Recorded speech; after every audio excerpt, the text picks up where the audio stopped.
Good morning, everybody. We're going to start. I'm Jenny. I'm one of the board members here, and join me in welcoming to this session Dr. Feldman from the Paley Institute, and he'll be talking about arthropod nurses in 2019.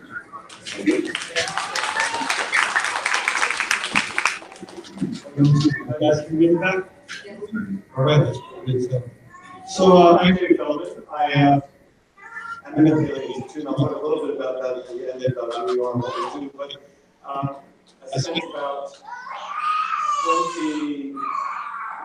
22 years in D.I.Y in New York, where I did pediatric orthopedics as the chief of pediatric orthopedics from 2001 to about 2015. And for about 3.5 years now, I've been at the Paley Institute really focusing on specific conditions.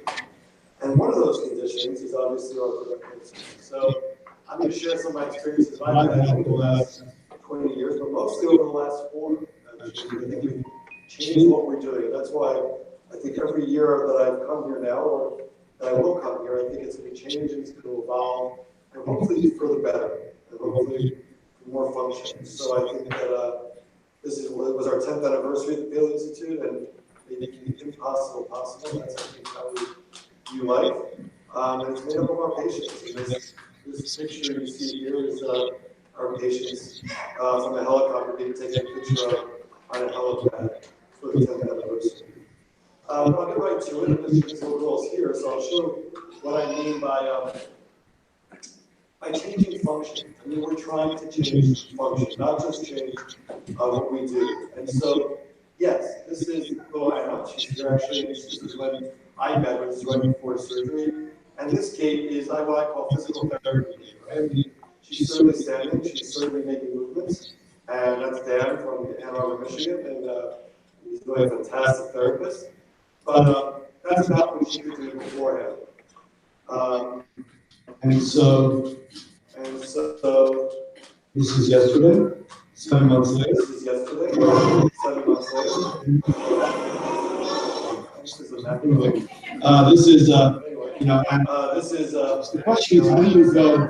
The question is how do you go from being a physical therapy actually being able to being able to enter a large hotel. And then last night I promised you to take out some ice cream. Now with MJ. It's not just about being able to have straight. She's teaching my wife how to stand up from school or from and this is the team that she's absolutely directions. I was learning how to do that bounce first and then you go up, I heard. But really, her knees are bending 90 degrees and her legs are straight. How do you achieve that goal, not just straight? Because really in 2019, as adults, whereas as these children become adults, they're going to need to sit in classrooms, at jobs, in airplanes, in movie theaters, in churches, and you can't sit with it's very hard to find a place if both of them legs are completely straight and just don't bend. So that has been my mission. I can watch that all day long. So it's hard to think of those are the things that really go together. I have to put them I kind of caused it to change, and I sort of changed what I did. And I'll go through why that evolution happened. And this is obviously a pterygium that occurs in Escobar syndrome and multiple pterygium syndrome. And this is after. This is a child I treated in a different country. So I had done one side, and I came back to show that really not only can you straighten these elbows, but it can bend it 90 degrees or 85 degrees, even prone. And that's really important. I think not only can I get these legs straight from this large pterygium, which is 110-degree contracture, could not straighten more than 110 degrees, and now 0 to 90. So we can increase the arc of motion. And I say that with confidence, and I'll show you the numbers afterwards. So we do agree on that arthro means stiff and kyphosis. Arthro means joint, kyphosis means stiff.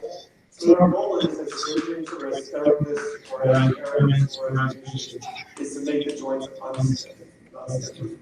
And so if I have a surgeon making them stiffer and just straighter, then I'm not solving arthrogryposis, I'm just changing the position that they're in. So the goal has been to do that. We don't really know the cause. We spend an hour and a half talking about them. And we do know there are some syndromes. AMC is the name of this foundation, AMCSI. Arthrogryposis multiplex congenital, it's a very large term. Certainly the most common form of that is amyoplasia. And amyoplasia is not, there's no known cause. And that is the vast majority of patients who have arthrogryposis have amyoplasia.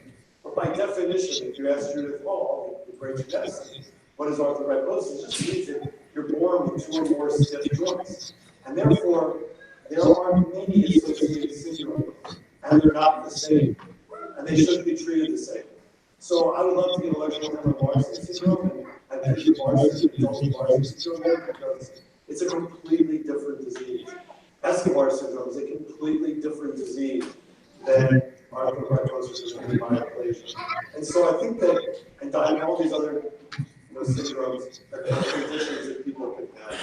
But when we talk about arthrogryposis, we talk about the hips, well, I talk about them, and we talk about the lower extremities for a second. And then the picture on your left-hand side is pretty simple, right? I know you've seen it before from Dr. Hire, probably Dr. Infancy, and Dr. Reed. I've shown you pictures of this, and everybody else, we all have our own sort of way to treat this, and I'm sure you by way. But what do you need if you have hips that are flexed, knees that are flexed, to be able to walk? Well, if you're going to walk, and well, not just physical therapy well, and your hips need to not have more than 30 degrees retraction, your knees need not to be more than 20 degrees flexed, your feet need to be sort of on the ground. And do you need quadriceps? Do you go straight? You need a little bit, but not completely. So I think that is what the literature would say, what I would say you need to ambulate. What about sitting? That is very, very important. You need to be able to sit. I've treated a lot of patients who cannot sit. That is a nightmare, disaster, because you need to sit more than you need to stand. We do most of our life sitting. So you need about 80 degrees of hip flexion. You need, and that's particularly true to a spinal problem, because if you fuse someone's spine, they don't flex their hips, and they really can't sit. You need your knees to flex about 75 degrees, so you don't push somebody as they walk by. And it helps if your feet are on the ground. That's for sitting. Okay, so let's talk about what we do. So these are knees. These are the knees that we've been treating. Knee flexion deformity, this is before, that's after. How do you get there? And more importantly, not only do you get from the fact that I can't straighten the knee, this is a 90-degree contraction, that I can't get the knee more than 90 degrees straight, but now that I have it straight, how do I keep it moving? This is a different child, but this is in the operating room. I treated one, I'm about to treat the other, and I'm not pushing hard. So how do I go from the fact that it goes from 90 to 20, and now it goes from 0 to 100? So let's talk about how we do that. Because it should move freely. Not move in physical therapy, move freely. So here's a 90-degree contraction. This is the X-rays that we get, which is maximum extension. It's 90 degrees. That is a 90-degree contraction. And the patient had that previous surgery that brought the hips under the body, which I think they should not have. And I say that here at this institution, right, in this foundation, which I know has many people who support that. I don't think that is a good operation. And this is afterwards. That's the same child I just showed, 90-degree contracture, now moving. And this is 3 months later, the mother working on the child, and you don't lose the extension, and you don't lose the flexion, and she never walked, and this is actually 8 weeks after surgery, where she just starts to walk with no braces, and now she's walking. Okay, so I'm not going to go through all of this, because you've heard this a million times, and I will talk about anything part of these that you want. Yes, you need a team. You need physiotherapists, occupational, physical, child life, psychologists, serial casting, excellent orthotists who make braces, soft tissue releases. What about using the growth to make them straight? I'll talk about that, why that works and doesn't work. So some of the things I will talk about that we do differently is releasing the nerves, not cutting the nerves, but making them free. So we can actually do this operation to make the knee joints move. Because if you think about it, for all those of you who don't have amyoplasia, if you've ever been in a cast, and you've been in a cast that's bent 30 degrees for 6 weeks, and then the surgeon or the orthopedist or physiatrist takes you out of the cast, there's no more pain in the world than someone trying to move your joint that minute that you get the cast removed. I was 12 years old, broke my ankle. I remember to this day that cast being removed and the surgeon, orthopedic surgeon, moving my ankle. Maybe that was the day I decided to become the orthopedic surgeon. Anyway, so I remember the day he moved my ankle, and I'm like, that is unbelievable pain. Well, that is what it feels like. Now imagine now, take that in myoplassia, or AMC. Now you have 5 years of joints never moved, including in utero, right? Including in the child's inside the mom. And then we start moving the joint. That has to hurt. Also, the nerve is really tiny. It's like a string, like a guitar string, and you're trying to stretch it so that nerve pain, the joint pain, and it's not going to maintain. So that's why I shorten the femur. We talk about that. It globally reduces the soft tissue tension. What makes this operation somewhat difficult and why I've only had a few people adopted around the country, which I have now, because I have some fellows, one in Minneapolis actually, who's actually going to come back and join me in West Palm, but right now he's in Minneapolis. And basically, he's doing this first time in a couple weeks. But basically, you need to release the nerves to be able to do this. And that scares most orthopedic surgeons. And where do we shorten the femur? You have to shorten it. People have been talking about shortening the femur for 50 years. But we shorten it way up high, so actually it doesn't change the knee. And also, all those engineers in the room is the lever arm, that I can actually straighten the knee. And I'm not going to show the gore today, because I heard that's disgusting, so I'm not showing any, I'm not showing any gore during this lecture. So, but I can show anybody who wants to see gore, I have plenty of on my computer. But it's a lever arm. If you extend the knee, if you extend something like a seesaw way away from the site where it's contracted, then you have better lever arm to move it. And so that lever arm is the same way pulleys work, is why we shorten the femur way by up by the hip. And it doesn't make the child shorter. If anything, they're still taller after the operation. And it doesn't matter how much you shorten, because it's short enough that you can move the knee. Okay, so how did I get to where we are now? So this was a child I met from Italy who actually just emailed me recently.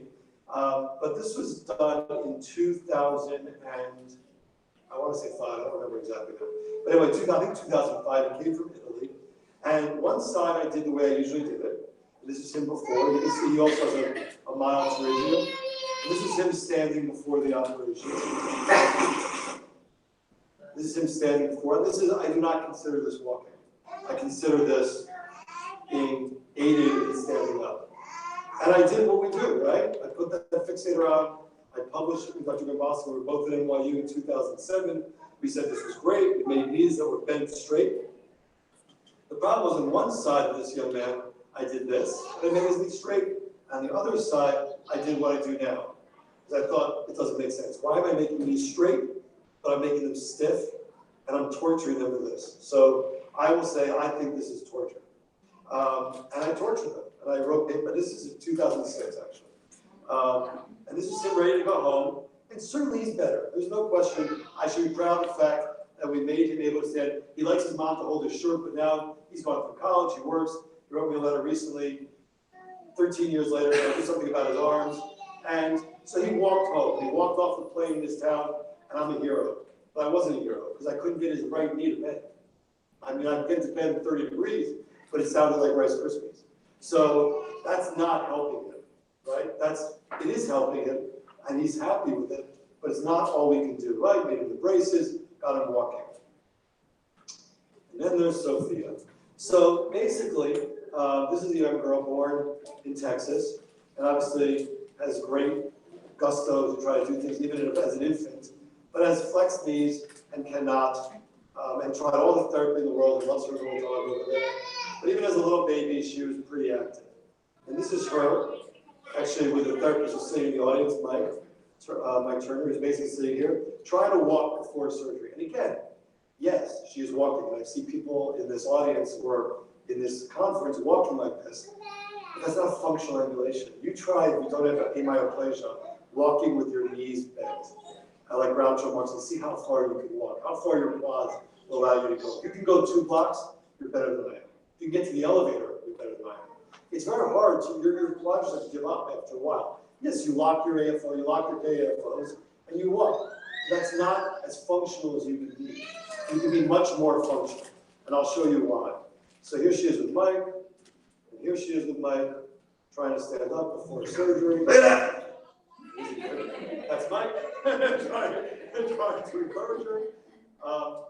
And so that's why, so this sort of changed where I am now. 90 degrees of knee flexion, 60 degrees of knee flexion, whatever it is, doesn't make any difference. Straighten it in the operating room and keep it moving. And I've gone to a point where I don't even cast anybody with AMC. I will not put them in a cast. They're in the hospital, they're in a little brace, they leave the hospital on a Monday and they're right into therapy. They're right down with our 26 physical therapists, Mike is the senior one, but they work with many physical therapists, from Dale to Vanessa, to all of them, to work with that. So this is after I did one side, but I was still doing one side at a time. Anna, sitting in the audience, convinced me to do both sides at the same time, which we started to do. And this is her working with her therapist back in Texas. This is only 8 weeks after surgery, trying to do steps, with no braces on at all. And that's her using her paws, trying to push the button. You can see my blue dot really works very well. I mean, not all these patients use their faces, I just try not to. And so this is literally 6 weeks after surgery. So here she is with Mike. Here she is 6 weeks after surgery. And I'll show you her in a minute. Now, that's a different type of gait. She is wearing AFOs, not KFOs, and she's walking down the hall of her house. And now, this is her at a gym with her therapist, doing exercises. So we've done about 105 flex knees, 68 degrees average, basically flexion contractures, ranges from about 45 to 110 degrees. 46 of those had concomitant hip problems. 10 of those I had to redo the hips from the fact that they put them in the body, and then I had to redo it because I want the hips to be normal. So if you bring the reason why the kids sit out in that abducted position, is because their knees are flexed. What else are you going to do with them? That's how they were in utero. If you bring their knees around, you get the hips that come around. So we treat the hips and the knees at the same time. And that is literally Sophia right now. She's walking uphill, she's standing up. Now she has quads. If she didn't have quads, she would have to use KAFOs. But many times, in Anna's case, I didn't know she had quads. I couldn't tell that her knees were bent 90 degrees or 60 degrees, that she had quadriceps that could walk with only AFOs. But many times they fool me. So that's the numbers we have now. We'll be publishing this so that it's actually in the literature. We're writing a book on AMC. We're on the right post to try to say that you can do this. But it's about range of motion. It's not about getting the knees straight. I'm going to preach from this stand-up. I will preach about this all day long. So knee flexion deformity, that's what we're talking about. Yes, we treat the foot the same way. That is the one time I do cast AMC, and I agree with Dr. Van Boston, I agree with Dr. Reed and I, and everybody else. The foot is a problem, and most of the time you try to do minimally invasive and try to cast it a lot, and once in a while you got to do much more. But the knee flexion deformity really can be treated in one operation with these, what I'm writing in this sort of like cookbook version of how to do it. Lateral incision, medial incision, femoral shortening, derotation. I never do temporary fixation across the knee. My partner sometimes does, but he stopped doing AMC after I started doing so many patients. And the pterygium, I lengthen the skin. And the problem is the nerve in pterygium, but I actually lengthen the skin. And I do not do that operation to bring the body, the hips down. So, because first of all, I'll go to the next slide. So I think hip and knee must be corrected at the same time. I do not bring the hip underneath the body until I'm doing the knee at the same time. So it's not when you're apart. And there's no need to perform that femoral osteotomy because it just creates a secondary deformity. And there's ways of doing this. And we've had no flexion, contraction, or concurrences of the hip. The knee gets a little bit worse once in a while, and you can serial cast it, or you go to KFO at night. But I can show case after case of it. There's a young boy I treated. He's a Bedouin who lives in the Sinai. And basically, this is his X-rays, or those wires are just made so when I straighten in the operating room, which I will not show the door. Basically, he's just holding for me breaking the femur while I'm straightening his knee, and that's his knee afterwards, and that's the incision, which is a big incision, I agree, but he's truly flexing and extending his knee. And you can truly get them down. But I encourage not to make them hip like this, because that is not a normal hip. That hip should not be 90 degrees, it should be 130 degrees. And you don't have to make it 90 degrees, because it changes the muscle strength of this muscle that holds the hip together, that holds the hips to your pelvis. And so I have to reverse that when I do this, which is very hard to do. So I reverse it and then get them to move, and I've showed you that x-ray before. This is when I was doing one side and then the other side, which I try to do anymore, because psychologically it's a lot easier for the kids if you go one operation than 2 weeks apart. So if I'm just doing the knee and not the hip, which you can see in this young girl, this little Josie, she holds her hip out like this, but I do not have to do a hip. Once you fix her knee, her hip will come around eventually. And sometimes we give a little Velcro band that holds her hip. After I did the second side, to hold them together, we make the KFO at 2 weeks. But very importantly, you don't have to get them out of this position. They will come out if you get their knee straight, most of the time. And so, and you hate it if you have to do the hip surgery as well. But if you do them young enough, you don't have to do that. And so she's walking, she's actually in West Palm right now getting physical therapy. She's my youngest child, I think she's like 18 months of age, because her mother made me. I mean, believe me, you guys are type A. Right, Mom. Just another one that's been done in Israel also, and just a little more, but not too much. And the reason I show this next child, with the volume off, is because I'm going to start this is something I want to say.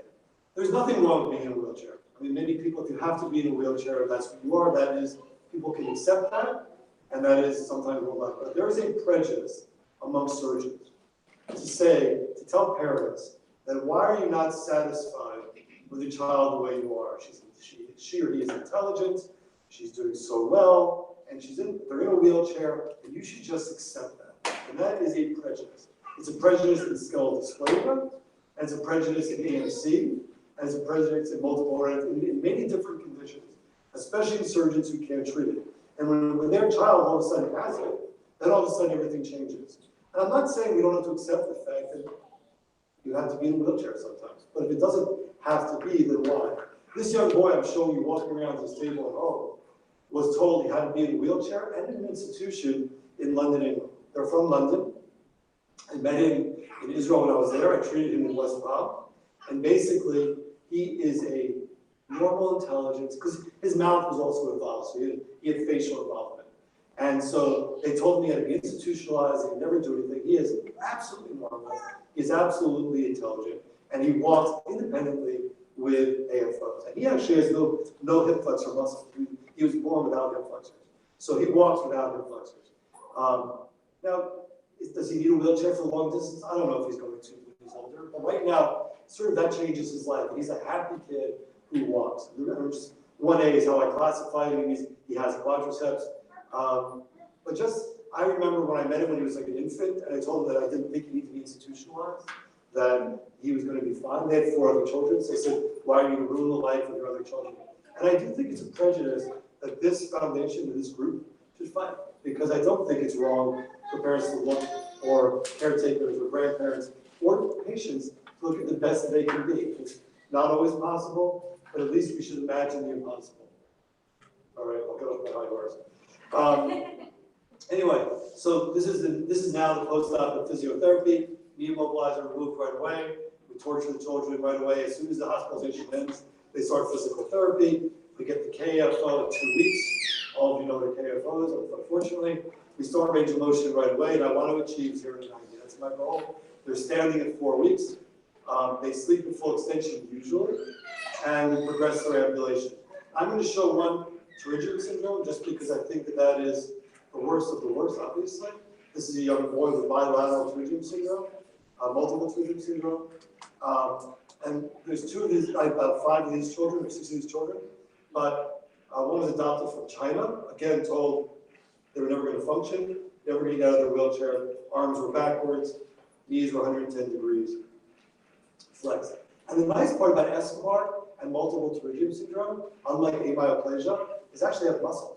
It's actually it's not an amyoplastic disease, Escobar. or multiple pterygium syndrome. They have actual muscle. So if anything, that is enviable for people with amyoplegia compared to people with Escobar multi-pterygium because they have worse contraction. So that's him, and I can't get this to move at all, and that's him. So this I do prone, because this is actually the posterior tibial nerve. So that is actually the nerve. That little band you feel in the back of these children is actually the nerve of these children. And it is absolutely the frightening thing to see in opera. Again, I left out the gore. I do have a picture of it. But so this is planning the surgery. That's all I'll show. But basically, you lengthen the skin enough to be able to, because this will lengthen the skin 50%. Because the skin is also tight, and you don't cut the nerve, obviously. And then you shorten the leg enough to make the nerve the right length.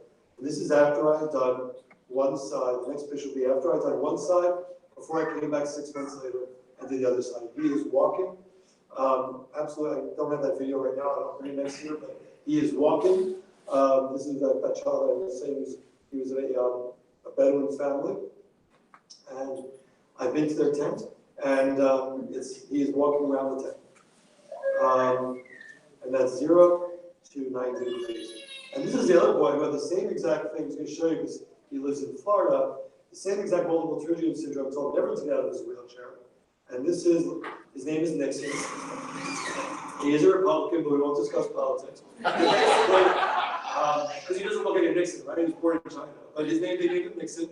And basically Nixon walking around, and he is in charge of everybody, by the way, just so you know. And he walks without the walker too at home. But basically he had 110-degree contractures and used to walk on his knees and can walk. So I don't think amputation is the right thing. And the reason I don't think amputation is advisable is because the amount of energy expenditure to have bilateral through knee amputations is 120%, right?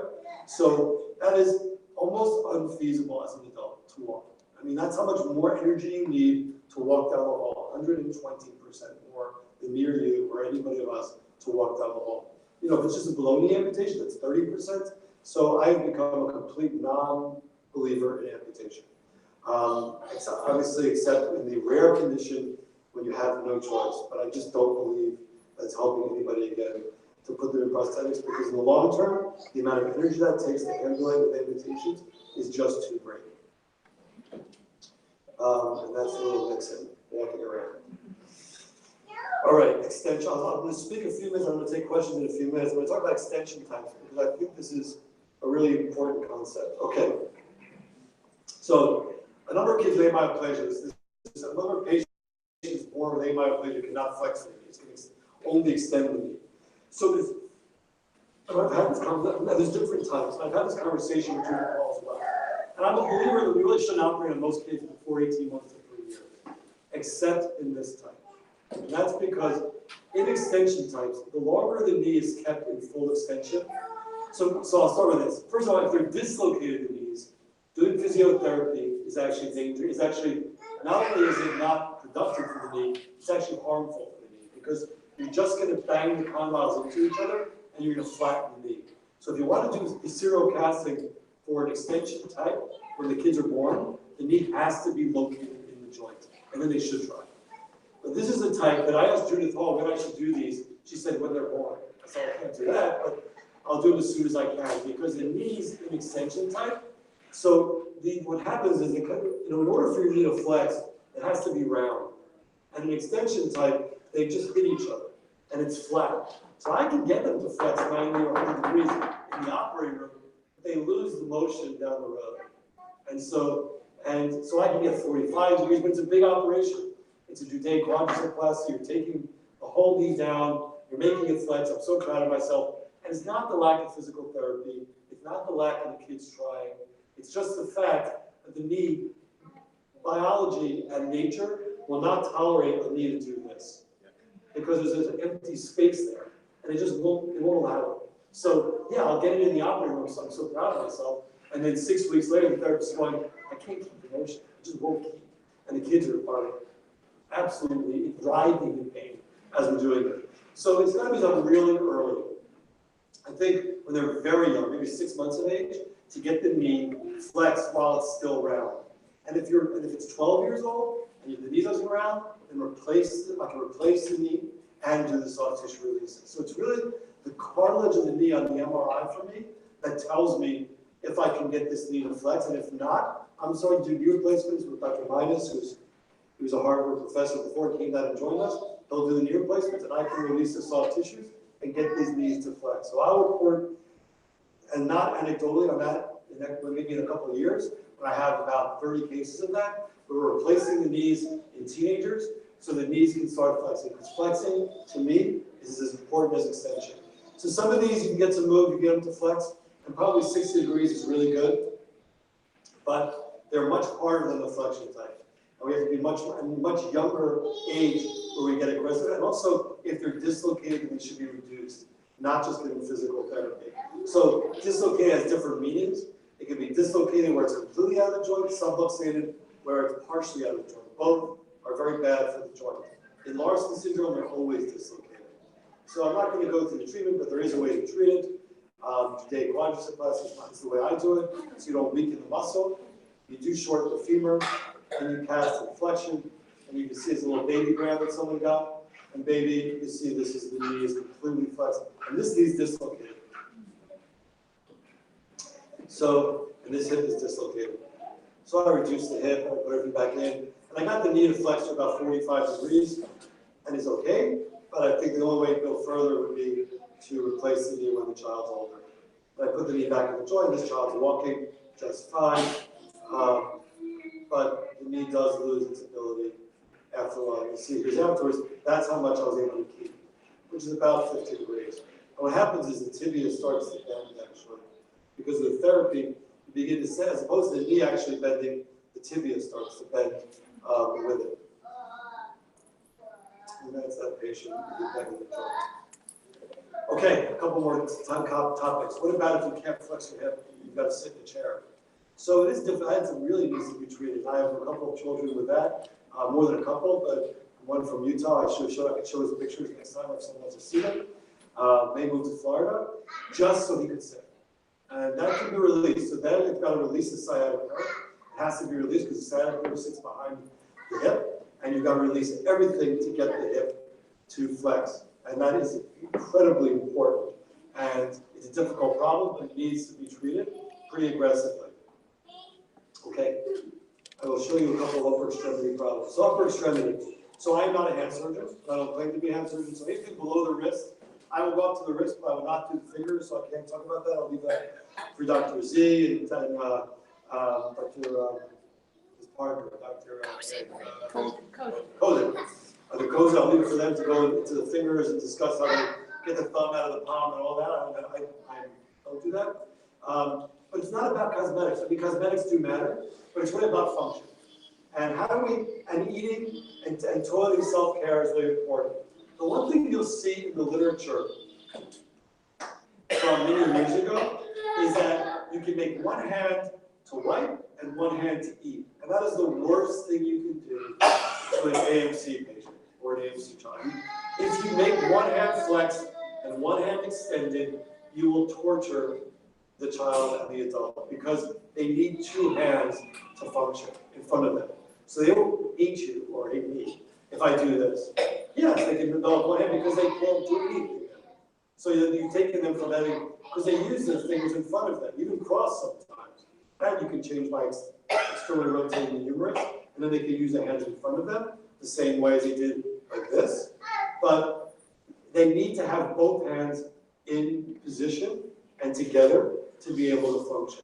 So I'll do the pleasure. I don't care if you're doing this or if you're doing this. If you do this, if I did this to someone, that would be completely non-functional.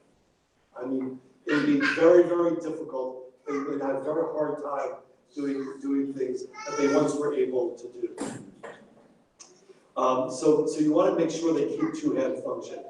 But I read a review article that was written only about 3-4 years ago that said we cannot regain active elbow flexion. It's not that funny. And we cannot regain elbow flexion in active elbow flexion. That is not true.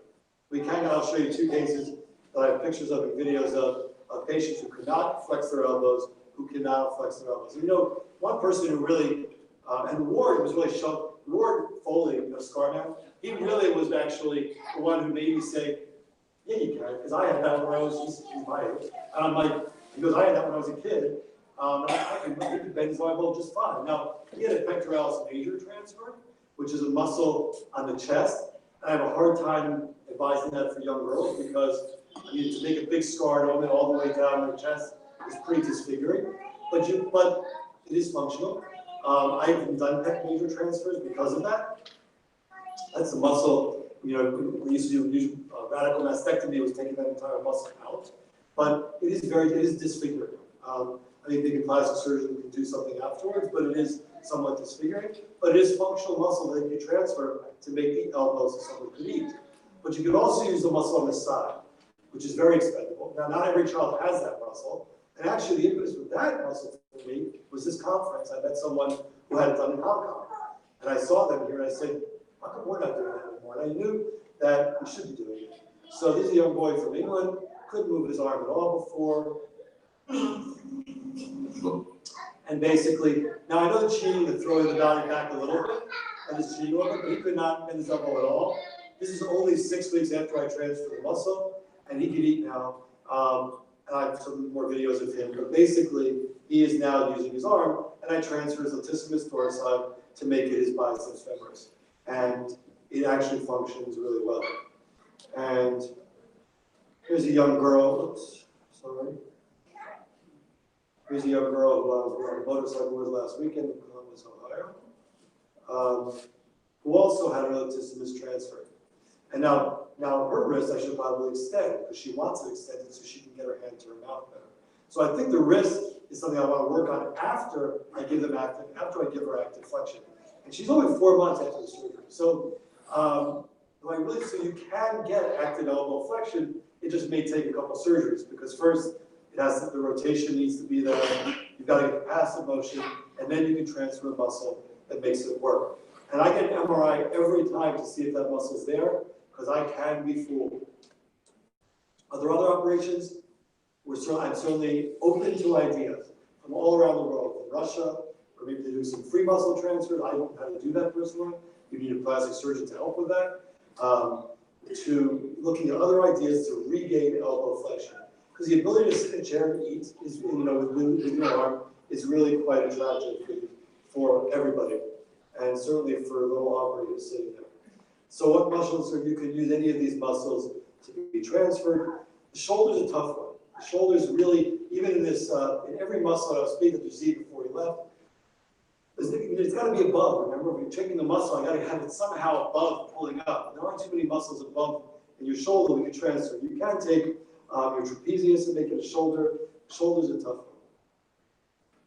And then I think you can work on the wrist. I like to transfer the muscle from if the wrist is down and it actually is there, I take what's called the FCU and I transfer it to the ECRP, which in English means I make it a wrist extensor.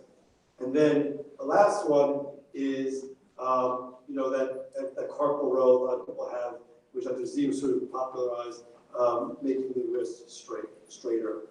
Okay, so that's my little talk today. I will take questions in a minute. This is who we are. Actually, this is Mike and Jesse who are sitting in the audience. Jesse is a child life specialist, a patient advocate, becoming a patient coordinator. She has many hats. We're about 30 therapists or 26 therapists. This is our 10th anniversary party. We're becoming almost 10 surgeons. My PAs, who I adore and answer about 300 emails a week and do everything for me. And child life specialists and physical therapists and patient care coordinators and medical assistants and surgeons. And this is my partner, Dr. George Bailey. This is our CEO, Gabrielle, who runs our the Children's Hospital in Palm Beach. And that's our patients who are sitting in the audience, and that's who we are. So from West Palm Beach to now, I toast you all for being here. You guys are really the heroes of the audience. This is last night with the ice cream. I did not have this ice cream, which I believe was a candy, what was it, cotton candy ice cream? Wasn't my favorite. really for the parents, caretakers, grandparents, uncles, aunts, family members, and for all AMCers, I really toast you all for taking your July 4th and being here together and really supporting each other in a way that is truly heartfelt and truly from the bottom of my heart, thanking all of you for that. And my grandchildren, my future, is this picture where I will go tonight and see, hopefully some of them. So I wish you all a happy 4th and a good 2019, and hopefully we'll see each other in 2020. So I've got, I think, maybe 5 to 10 minutes to take questions from all of you before they have to switch over to the room. And certainly you can ask me questions, in the audience, and also ask me questions in email is the easiest way to reach me. Back in the room. My daughter has Sheldon syndrome. She also had the external fixator to straighten the 90-degree bend, 90-degree tractor at 2.5. She's now 9. What are your thoughts about revisions on that type of something you did before and now are seeing that you do? Yes, that's a great question, right? So the question was, what do you do now if I place a fixator on someone had a fixator and their knee is somewhat stiff and becoming contracted again? So there's 2 parts to that answer. Yeah. It doesn't bend at all. It's straight, completely straight, doesn't bend at all. I know. Yeah, I mean, it's a tough question. So if it's fully straight, then it's a tough one, right? I mean, it is very hard to get them to bend after it's straight. I've done it now 4 or 5 times. Aubrey, that girl I did the elbow one girl had that, she had the fixator. And then I redid her knee because it was flexible. But I really mostly did it to regain the 30. She now has 0 to 60. So I can regain something to do with your day. You release the adhesions of the knee. Is it worth it, in quotation marks? It's a conversation for each patient and each adult to decide if it's worth it, because 9 is one thing, but 15 is another. Right. And it's really hard to have straight knees. It is. And we were so proud of ourselves as surgeons when we made people walk with straight legs. And I'm not proud of it now. I'm not. Because I think bending your knees is as important as extending them. And I'm sorry, I keep on talking. As much as you want, interrupt. Don't have to raise your hand. A little follow-up on that. Would that be a candidate for eventual looking at a joint replacement rather than? Yes, absolutely. Okay. So I think that you could. So I think I would look at the joint. I would get an X-ray, maybe an MRI. I'd look at the knee and see the contour of the knee. If I think the contour of the knee is good, I've gotten to move 60 degrees, and that may be enough for the next 40 years, literally. And so I've got them to move by doing isolated adhesions, what's called the D.I.Y quadricep flexing. Because she was once flexed. Yes. There's no reason why we can't get that to move. It's harder in a patient who never had it flexed. So like in Aubrey's case, she is moving 0 to 60. She does sit in a chair, and I did both of her knees over again. So, and then she had both external fixators done. I didn't do them, but I definitely mea culpa for doing them in the past. So I do think, I think both of those suggestions are good, but not amputation. Do not amputate her legs. Yes.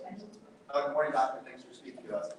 I think it's fair to say that 2 schools of thought for lower extremities are developing, maybe the Van Bossen method and the Feldman method. But most of us are probably not orthopedic surgeons. So if we were brand new residents going to be orthopedists, and we had access to the journals and the data, how could we make an informed decision as to who's doing what's best? So if you wait for the data, you will be missing out. That's my one answer. But I do think that, AMCs are rare disease. These are rare diseases, right? So I will publish this. So yes, I think that's the case. I don't think, to say there's 2 schools, I would like to believe, so I am trying to teach this. I am. I've taught it to my fellows. And I told you Aaron Hoosier is my fellow in Minneapolis. We'll do his first one. He was my fellow in West Palm, and he will start doing it. It is a hard operation. It is a technical operation. And the reason is because you're around nerves and arteries. That's what Hire said yesterday. And you can't be percutaneous. And that's why people don't want to do it. So I published the article about external fixator. If I could retract that article, I would. Actually, if I could retract the mini articles, I think I published 113 articles or something like that in my life. So if I could take back about 50 of them, I would. So if you wait for my literature, I'm going to write the Journal of Retraction. I'm actually going to actually be the editor-in-chief. But under that same logic, how can you know with that level of insurance that you had 15 years ago that you published for what you have today? No, because I wrote that in the literature. So I wrote it on paper. I didn't lie. I told you the results. The results are that we lost range of motion. So if you look at the paper that Bossy and I wrote in 2007, we didn't lie. We wrote that we started and we lost some degrees of range of motion, a little bit, right? And that was the truth. So we told the truth.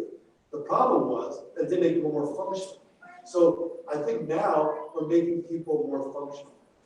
And I don't know how to tell you whether or not you should believe me or not. I'm not trying to convince you that there's two schools, you should choose one or the other. I agree with you. It is, I don't think you should use fixators. I used to use them. But,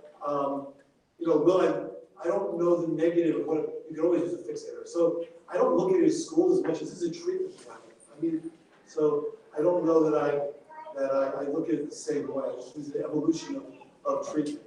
I think when I talk about the journal of retraction, just because things evolve, right? I mean, so if I was treating things with fixators before, now I'm doing it differently.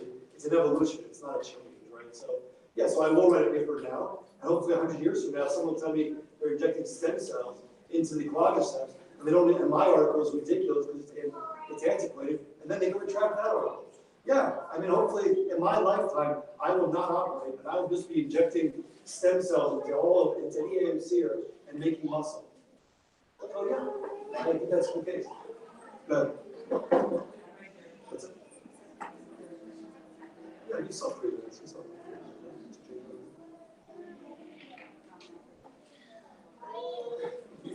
Go ahead, one more question. Go ahead. Okay, sorry. She's 17. She was born in 2002. Kind of told that this arm purpose. She was stiff everywhere, but the hand. Now that she's 17, she is having like tremendous hip pain, knee pain on the same side. And when we talk to doctors who are real AMC specific, they just say, "Oh, it's because she was learning to replace." Are there better options or better things that she can do? Yeah, and I think every patient is individualized. So I don't think just wait. First of all, telling someone to wait when they're in pain is absurd. That's first of all. I mean, because why don't you just wait? Why don't you just wait? I'm in pain. What am I waiting for? So I don't understand that at all. So there has to be solutions now to make them out of pain. Now, is there always great solutions? Like I said, I don't know. I don't know if there's always great solutions. But even 17 can joint replacement. So the answer is that no one should have to live in pain in every disease. So they're going to kill me. So I will abide by my being thrown out of here by one more Jennifer in my life. And basically, as if I don't have enough Jennifers, but I'll stand outside and take any questions anybody has. Okay?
Well, yeah, and it's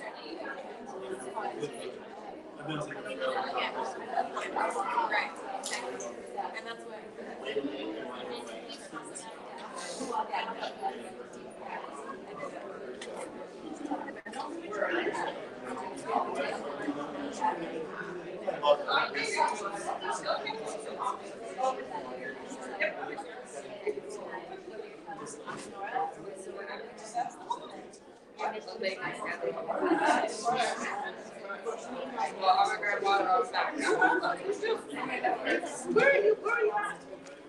In the country, Florida. Okay. But you're in South Carolina. Yeah, well, that's when they're really close. And not a shot compared to where I was. But, yeah, I mean, I talked about the program a lot.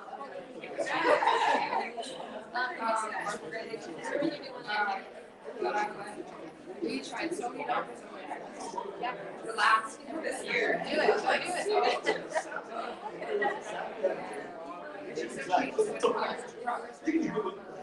Our insurance is covering the amount of therapy we want.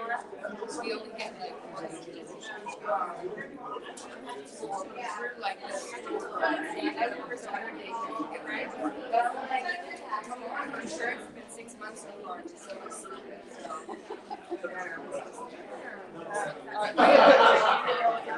yeah, I'm excited.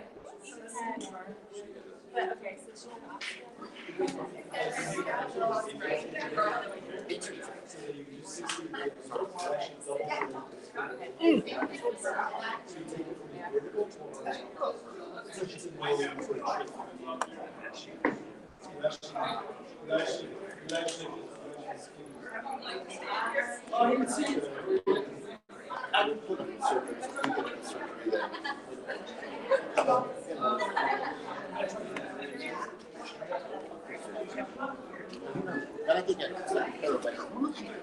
That's right.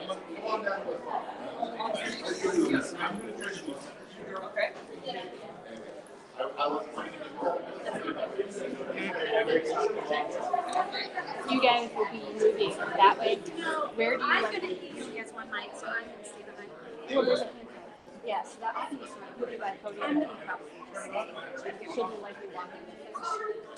It's just a tiny bit, but not a lot. Not a I lot? think she would stay. Around there? Okay. Trying to figure out the best place to put this to not be in your way, but still not hear a you. lot, I don't think. This year? Wagner, Bucci, yeah.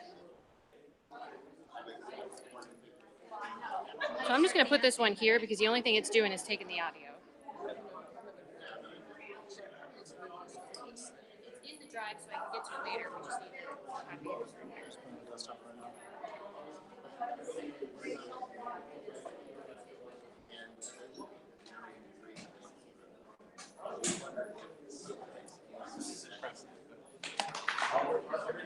Yes, please. You got like a million things going on.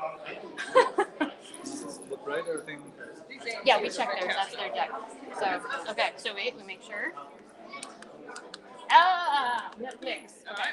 So, forward, backward, laser pointer. Okay. I'll go ahead and Someone looking for Gene.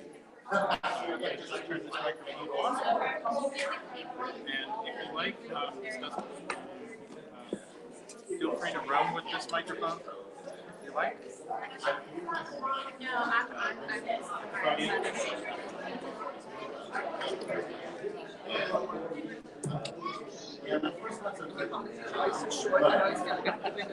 Perfect. We're a good team so far.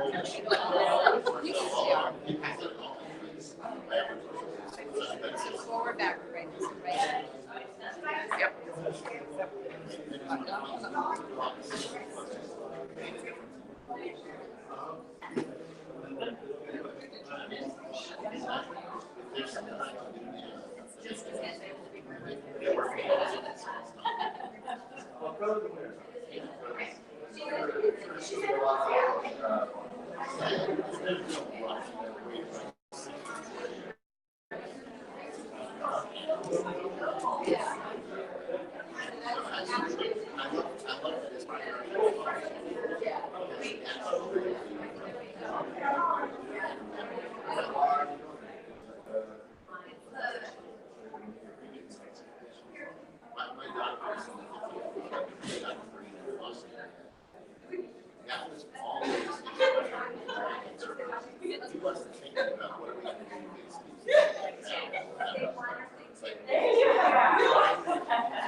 So with the things on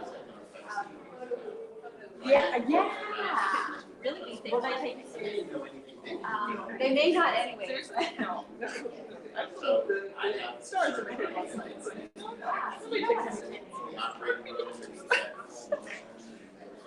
All right. And they take me out of things that are attraction. Oh, yeah.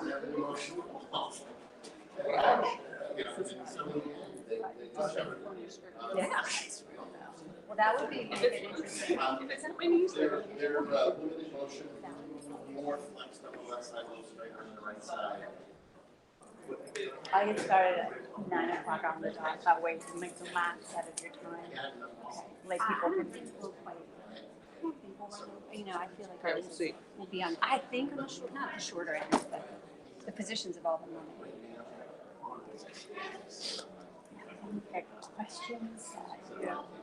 It's hard for them to. I need Feldman. I need to just like.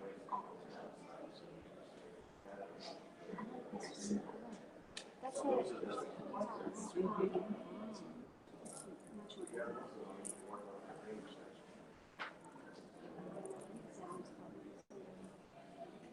Half the houses.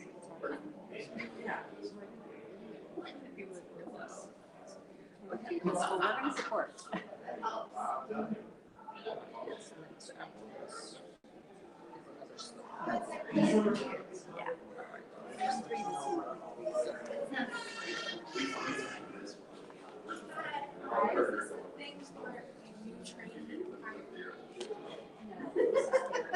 I was called yesterday.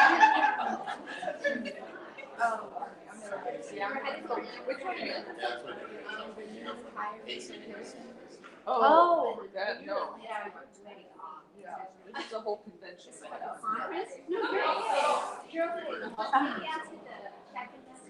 yeah. All right. Yeah, I'm already hiring. No.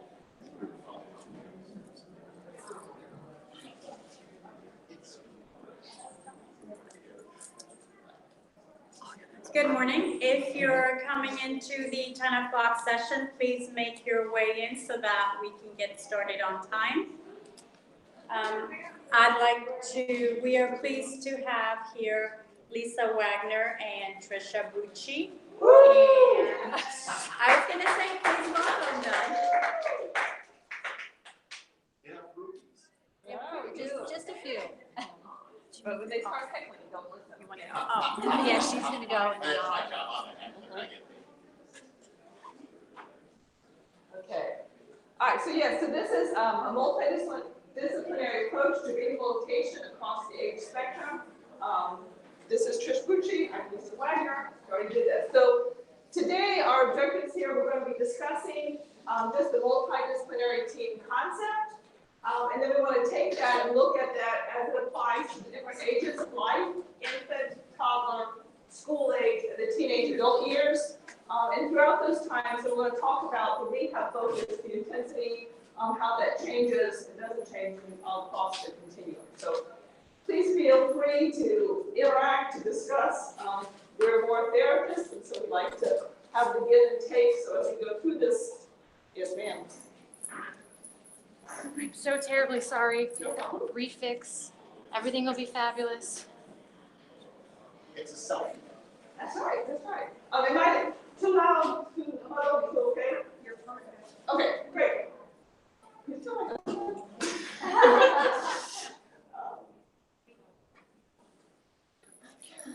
good? All right. So I'm not going to go over the diagnosis because everybody here kind of knows the diagnosis. It is exciting to have Naomi give us a more formalized diagnosis so we can all say this.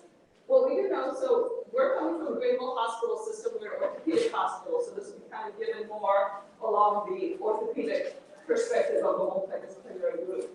We do know that most all children with AMC will at some point have orthopedic problems that require some intervention and some attention to that. And we know that each individual is unique in how their joints and their bodies are involved in moving. I mean, it's kind of like, hey, I have osteoporosis. Well, you see everybody here with all different body styles and such. We know that without treatment, that ambulatory and that independence and all is more on the poor side. But with treatment, with working together and all, 85% of those with amyoplegia can take care of themselves as adults, and 75% are community ambulators. So it's kind of an exciting time. From our perspective, as I said, we're an orthopedic hospital, and so we have a dedicated team for arthroplasty. Our multidisciplinary team consists of a pediatric orthopedic surgeon, who many of you all have met, is Dr. Heyer, who's here. We have a dedicated physician assistant, Katie, who's not here, but she had a baby. Our physical therapist, we have our occupational therapist. Our orthotics person is here, also learning with the braces. And then we have a care coordinator that kind of helps to coordinate when the surgeries come, when we're going to be needing therapy, and such like that. This is our little multidisciplinary group, but a multidisciplinary team is actually a whole encompassing group at different ages and stages of this thing. So a lot of times when you're born, you have your geneticist, you might have a cardiologist, you might be a respiratory person. When you're getting your casting, then your cast people, your cast techs, they be part of that team. If you're admitted to the hospital, inpatient unit. So we like to look at everybody as part of that team, part of that family, all working together for the best for your child. And that's going to change. What do we want to do overall? Everybody's kind of hoping to look at optimizing that child's potential, promoting that independence. We want to see, where can we get you? We have these wonderful treasure boxes that we're opening, and what else is in there that we can get into and see and help you reach the maximize that you can. Capitalize on the intelligent and the cognitive strengths. That's the exciting part of AMC, is just the spunk, the tenacity, that little glinty glimmer that they have. It's like, okay, let's go and work with this, because they are just so excited. I think I can do this, how are we going to do that? And working together and having this team approach to do that, I think really is a highlight. We like to provide the family support, work on maximizing that physical function that we can, collaborating with our outside therapists. A lot of facilities, you can come to one place, but we serve 6 states, and so trying to work with a whole network of people and help educate all of those outside that don't maybe have the largest population, but we're willing to continue. The more we collaborate, the more we can educate, the better I think services can be for all around, and establishing that good care.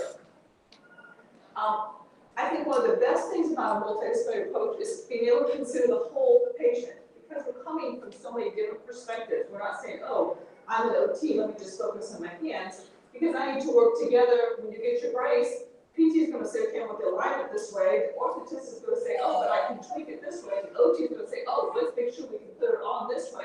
And so hopefully everybody working together can better serve your child and help figure things out. I really love that aspect. We like to focus on, can they do something, and then how? How are we going to do that? What do we need to help you to twist or to tweak that so that you can be as successful in the things you want to be doing? And it's exciting because I think as a team, as a whole, as everybody working together, then we can do more of the embrace the both and strategy. It's not like, oh, this is the way it has to be done, we're doing this, but let's work together. So walking is good, and we may need surgery for that. We need to look at some different braces to do that. A wheelchair is great as well. Let's use a wheelchair for these instances.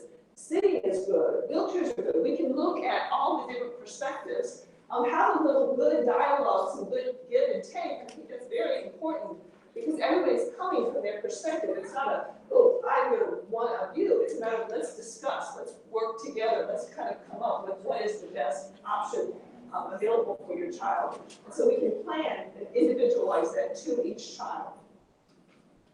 So now we want to take a look at having that concept in mind, that whole grouping in mind.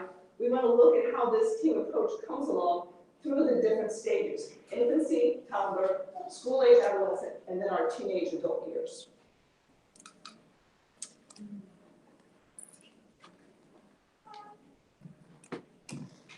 Okay, I'm going to just make sure this is okay. And I'm Tricia Bucci. I'm one of the physical therapists, and I'm going to jump in now and kind of go through the first 3 stages that we're going to present on. And obviously the first one is infancy. We absolutely love getting new babies through our clinic. This is a golden window of opportunity. The younger we get them to improve their range of motion. This is the most flexible that they will be.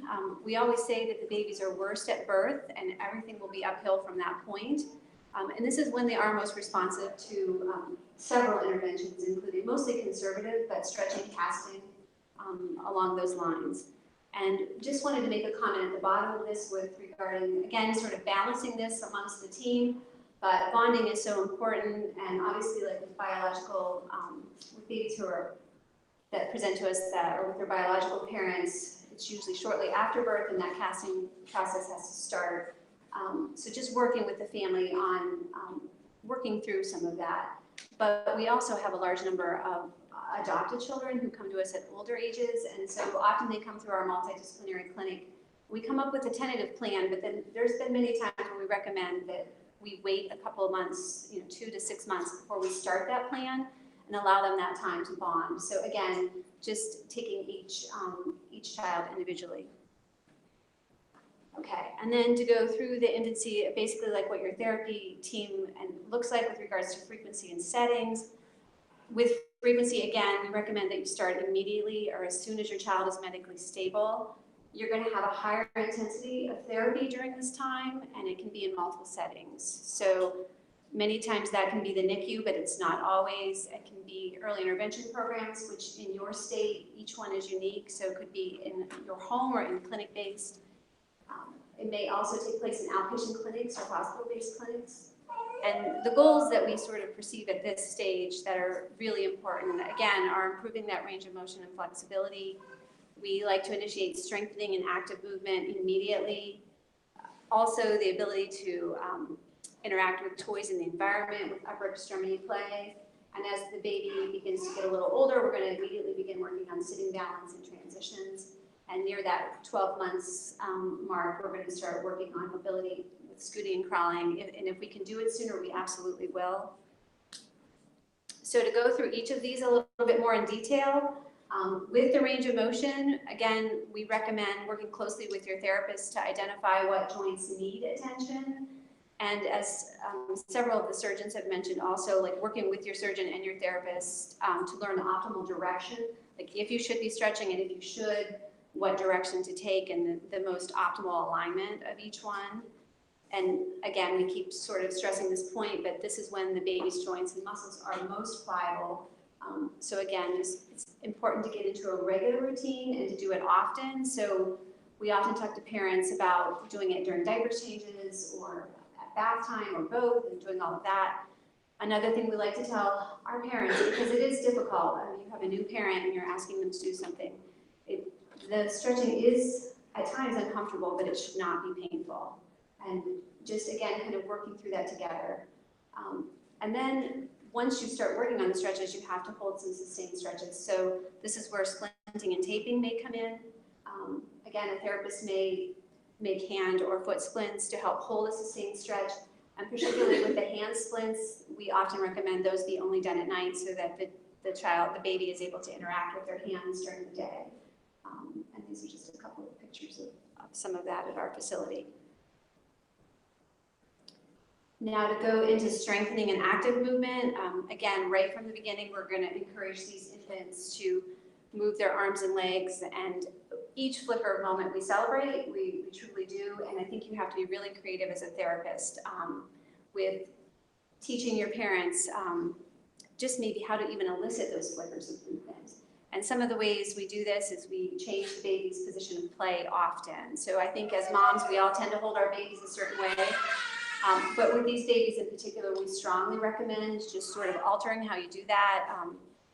Maybe being very creative with how you do tummy time, laying on the side eliminates gravity, so that's also very helpful for upper extremities. We use inclines and all types of different foam wedges to try to get a change in position. One of the other things we also do from a very young age is encouraging them to interact with toys and textures. And again, this can kind of go back to the bonding with moms. I think that this is one of the easier things, is just constantly having them touch their hands, touch them with different textures, and exposing them to all types of senses through their hands and arms and through their entire body. And then the last thing on here is establishing good head and trunk control, which we do find that infants with AMC sometimes have torticollis or a neck tilt. And again, we could go into that for a really long time probably, but we do work on this from a really early age, and it's important to try to help prevent any plagiocephaly because their skulls are so soft. So we really want to get that head midline as quickly as we can, and there are a number of tools that you can use to do that. And then moving to upper extremities and ADLs with infants, and starting with that, we would talk about oral, motor, and feeding right from the beginning. And as always, it will vary with each infant. It's very important to have good head and neck alignment. So again, that's where that torticollis, we may have to deal with that. Also teaching the parents to support the cheeks during feeding. And if you are having difficulty, we just strongly encourage that you seek a referral for OT or speech if that's not already occurring. And then with bathing and transportation, during infancy, most commercial items do work, with probably the exception of car seats. You may just need to see a specialist depending on the size and position of your infant. But during that time, most of those things will work then, at least we find. And then to go again with the sensory input, just from a very young age, just providing them with as many opportunities and variety as we can, and especially if they're not able to move their own hands, of actually getting in there, moving their hands and teaching them cause and effect. So, and then we also work on, obviously, on shoulder, elbow, and wrist range of motion. We teach the parents how to support their arms from a very young age so that they're able to maybe move their hands or grasp more easily. We like to facilitate hands to midline, and again, that's where that sideline activity sometimes comes in handy initially. So that would eliminate gravity, making it easier, and then we would work to supine and actually use the gravity to strengthen their arms and hands. So again, just overall being creative with play positions and the type of items that you also allow an infant with AMC to play with. I always say to my parents that we allow these infants to play with things that we would never allow another infant. So we use marbles and coins and beads and anything that works, cotton balls, the things that you would never give. So again, when we talk to outside therapists, that's one of the things we strongly encourage, to think outside of the box. And then as the baby gets a little older with the gross motor skills, we're going to continue to work on that head and trunk control throughout this stage. We're going to encourage and facilitate mobility. And I think that this, again, is a balance between supporting like the unique way that your child may move. And as you've seen throughout this conference, each child moves in their own way. And we, as therapists, feel it's very important that they learn how to get from point A to point B, however that looks, because that is so important for their cognition and problem solving, to learn how to do that. But then as therapists, we may also then go back and challenge them to move a different way, because we are looking beyond that little glimpse of time and thinking that if we can get them to move another way, it may strengthen them for when they're older for a different type of task. So it's just kind of looking forward. So sometimes I think that can be frustrating for parents, but that's sort of what we're doing, is just sort of seeing past that moment. And then as they begin to approach 11 to 12 months, we're going to work on strategies for standing if we're able to. And again, for the obvious reasons of improving bone density, most of these babies are born with either club feet or congenital vertical talus. So again, that helps to get improved alignment of those bones if we can get them standing. And it also helps them develop a sense of upright play, which is what they should be doing. So, and we get creative with how we do this standing. We've had our orthotists build standing frames. We've used knee immobilizers and AFOs. It's just, again, being creative with a number of things. And then just to kind of pull back with this infancy part, as I just mentioned with the club feet and the congenital vertical talus, I kind of call it a battle that first year with the casting and usually the heel cord tenotomy.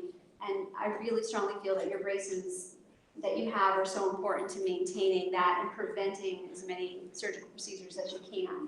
So just having a great relationship with your orthotist and talking to them about what works, what doesn't work is so important, because all that you absolutely need that to hold it. So, and then just as they get a little older, again, that standing and walking does help to kind of improve and get those bones to lay down. So helps to decrease that recurrence risk. And then as far as like potential physician team members during this first infancy stage, obviously orthopedic surgery, they're gonna address the feet, usually during that first year, and potentially begin addressing the knees and the hips. Genetics, we do have a geneticist that we refer to possibly confirm diagnosis. And again, I think as we're all learning about AMC, that this is extremely helpful. Some of our children will be referred to GI with regards to feeding issues or feeding tubes, and also like if there are issues with the jaw being contracted. We occasionally will need to refer to neurosurgery if there are any spinal cord abnormalities, and also if there's a question of an unusual plagiocephaly or flattening of the skull that doesn't quite make sense. And I believe there, on the last one with urology, there was just a discussion or a lecture on the incidence of the undescended testes in the male infants. So again, another referral that we commonly make. Now moving on to the toddler stage. Again, here the frequency may change a little. It's typically weekly, we find, with increased frequency during surgical episodes. And this can take place in multiple settings, and EI usually continues in most, well, it does continue in states till they're age 3, but then you may move to an outpatient setting, a hospital-based setting, or a preschool setting.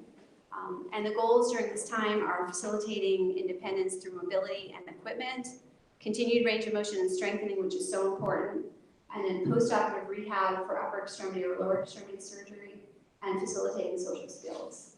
And I'm just going to kind of go back to that third goal. As I was looking at this last night, we didn't get into specifics about the post-surgical therapy that we do, but as you've heard from many of the physicians, this is when a lot of that surgery occurs, is during these toddler years. So we do tend to do what we call intensive therapy throughout those episodes. We have also worked with some of the patients from Philadelphia and from Florida through their rehab and communicating with their therapists so that we know what their protocols are. But I'm not going to go into those in detail, but this is a time when that happens. Okay, so just to go down through, again, range of motion and strengthening is extremely important during these years. We continue to use splints and orthotics heavily during this time. With gross motor activities, that mobility is going to continue, and again, it may be rolling, scooting, and crawling. Again, with that balance of allowing them to do it their way, but then also sort of challenging them with other ways. I feel transitions are very important during this time so that they're able to change their position of play just like other children, making them more independent, and again, building on that cognition. With regards to standing, we most likely will kind of move up to using orthotics and KAFOs at this time if we need to. We're going to develop wearing schedules with the family.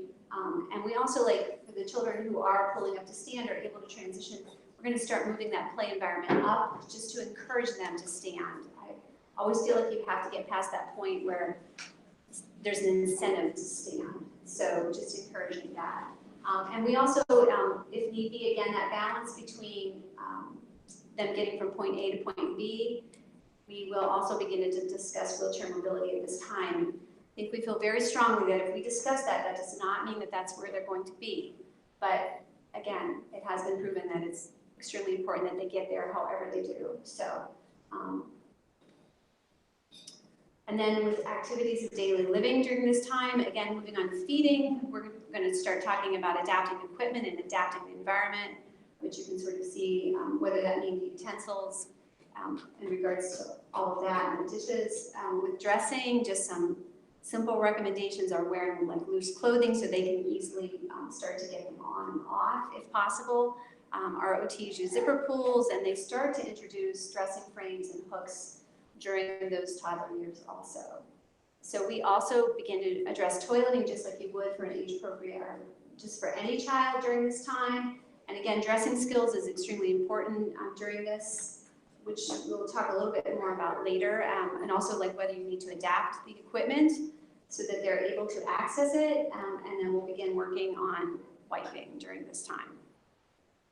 So part of all of this is a close assessment of the grasp and upper extremity alignment. And again, I know our OTs work closely with the upper extremity surgeon who's kind of assessing how, how they function, what their grasp is, and what may be best to do and not do. Our OTs, they work a lot on grasp and release, whether it be using 2 hands or 1 hand. and then working on eye-hand coordination and pre-writing skills, so getting them ready for preschool and getting started. This is also the point where we're going to start introducing assistive technology and providing opportunities for play and honestly just making big messes, as any toddler would do. So your potential physician team members during this time, again, orthopedic surgery, they're going to continue to manage the feet throughout this phase. They're most likely going to begin addressing the hips and knees, as well as upper extremity surgery if needed. And again, I don't think we need to go into specifics because everybody's gone over that. The urology consults may continue, GI, and one of the newer ones that our team has been moving towards is referring to endocrinology for bone health. So, okay, kind of quickly move into school age. The frequency during this time becomes more episodic, we like to say, or as needed for bursts. Most likely at this point is in outpatient settings or the school environment. And we describe it as therapy bursts to like work on specific functional tasks and the child becoming a more active participant in what they want to work on. So another goal is participating in school actively, playing with their peers, and participating in sports, dance, and extracurricular activities in the community. So again, we really like to empower children at this point, even at the end of the preschool age, to become more directly involved in their range of motion and strengthening and teaching them ways that they can do this themselves. Therapy is going to focus specifically on what they want to work on, and this could look different. It could be dressing for one child, it could be getting up from the floor for another child, it could be trying to find a bike that works for them or a scooter, just all different types of things. And again, a lot of these kids are starting to participate in community and recreational activities, which we could go into it at length, and I think this conference is so helpful to see all the activities and just what people are doing in different parts of the country. So we strongly encourage this at this point, and then focusing heavily on independent mobility. So to go over a little bit of the dressing, these are some pictures of the dressing hooks that we have installed at our facility. It does take a lot of motivation, endurance, and practice, obviously, and we like to say that there is absolutely no right way to dress, and we are learning constantly what might work and what may not work. Some common adaptive equipment that is helpful are hooks, dressing trees, dressing sticks, and Dyson. So there isn't a picture in here, but I know like in our bathrooms where we do some of the training, there is Dyson on the wall where some of the children do use that to help doff their pants and don their pants during toileting. So again, just being really creative with what you may use. And then with regards to school performance, self-care is a priority, but also learning school-specific tasks like writing, drawing, and painting. And we're going to talk about what adaptations or modifications may need to happen to make this possible. This is where assistive technology will begin to play an even bigger role, and whether you need just what type of computer, voice-activated technology in the classroom, and what will help you most. There will be goal-oriented focus on activities of the family's choosing. Again, specific to what each family and child finds important at that moment. So just a couple of talking points during the school age time and really any point is encouraging communication between your therapists. Again, you may have an outpatient therapist and a school-based therapist, and just encouraging them to communicate on what you're working on, and communicating with your physicians also.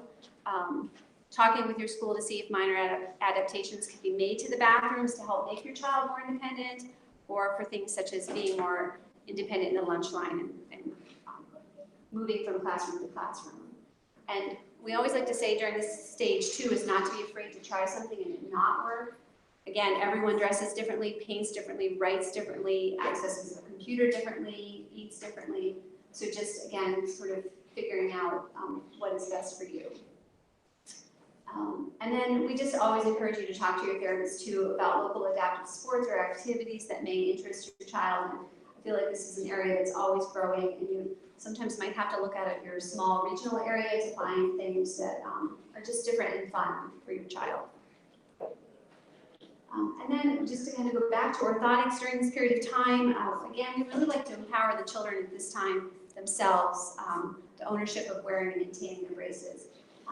And not only wearing their braces, but sometimes this is a buy-in for therapy too. Some of these children want to get out of their AFOs. And so having really honest discussions with them about, well, if we work on this and we try to strengthen this, there is potential, you know, to get out of this. And obviously with the okay of the physicians, but working through that. Because we find at this time they really need to buy into this in order to continue to wear them. So.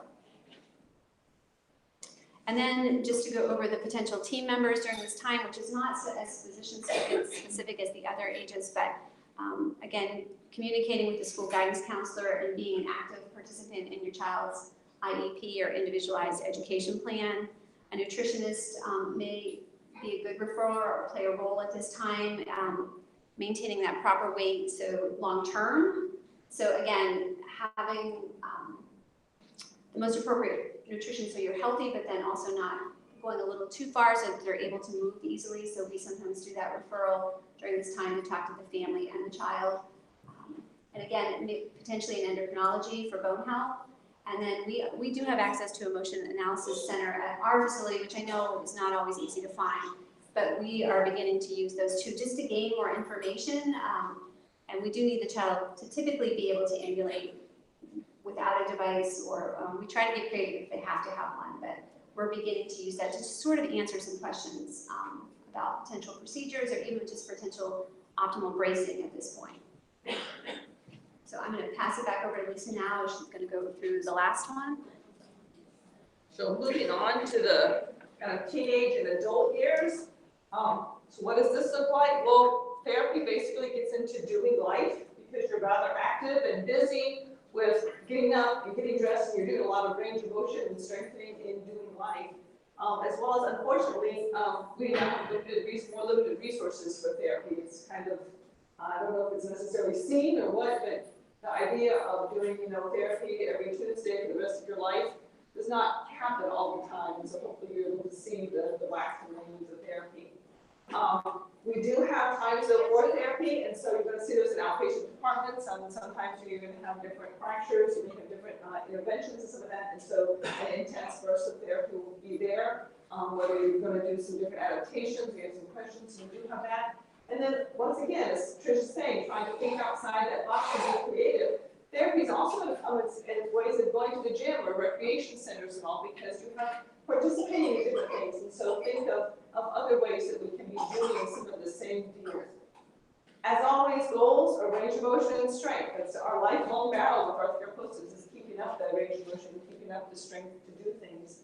And our shift is towards independence. It continues to be towards independence. But now we're getting past those basic ADLs and we need to look at how am I doing things in the education sentence, or going off to college, how am I handling those things, going into the workforce, where are we at there? So kind of working on a lot more of those independent areas.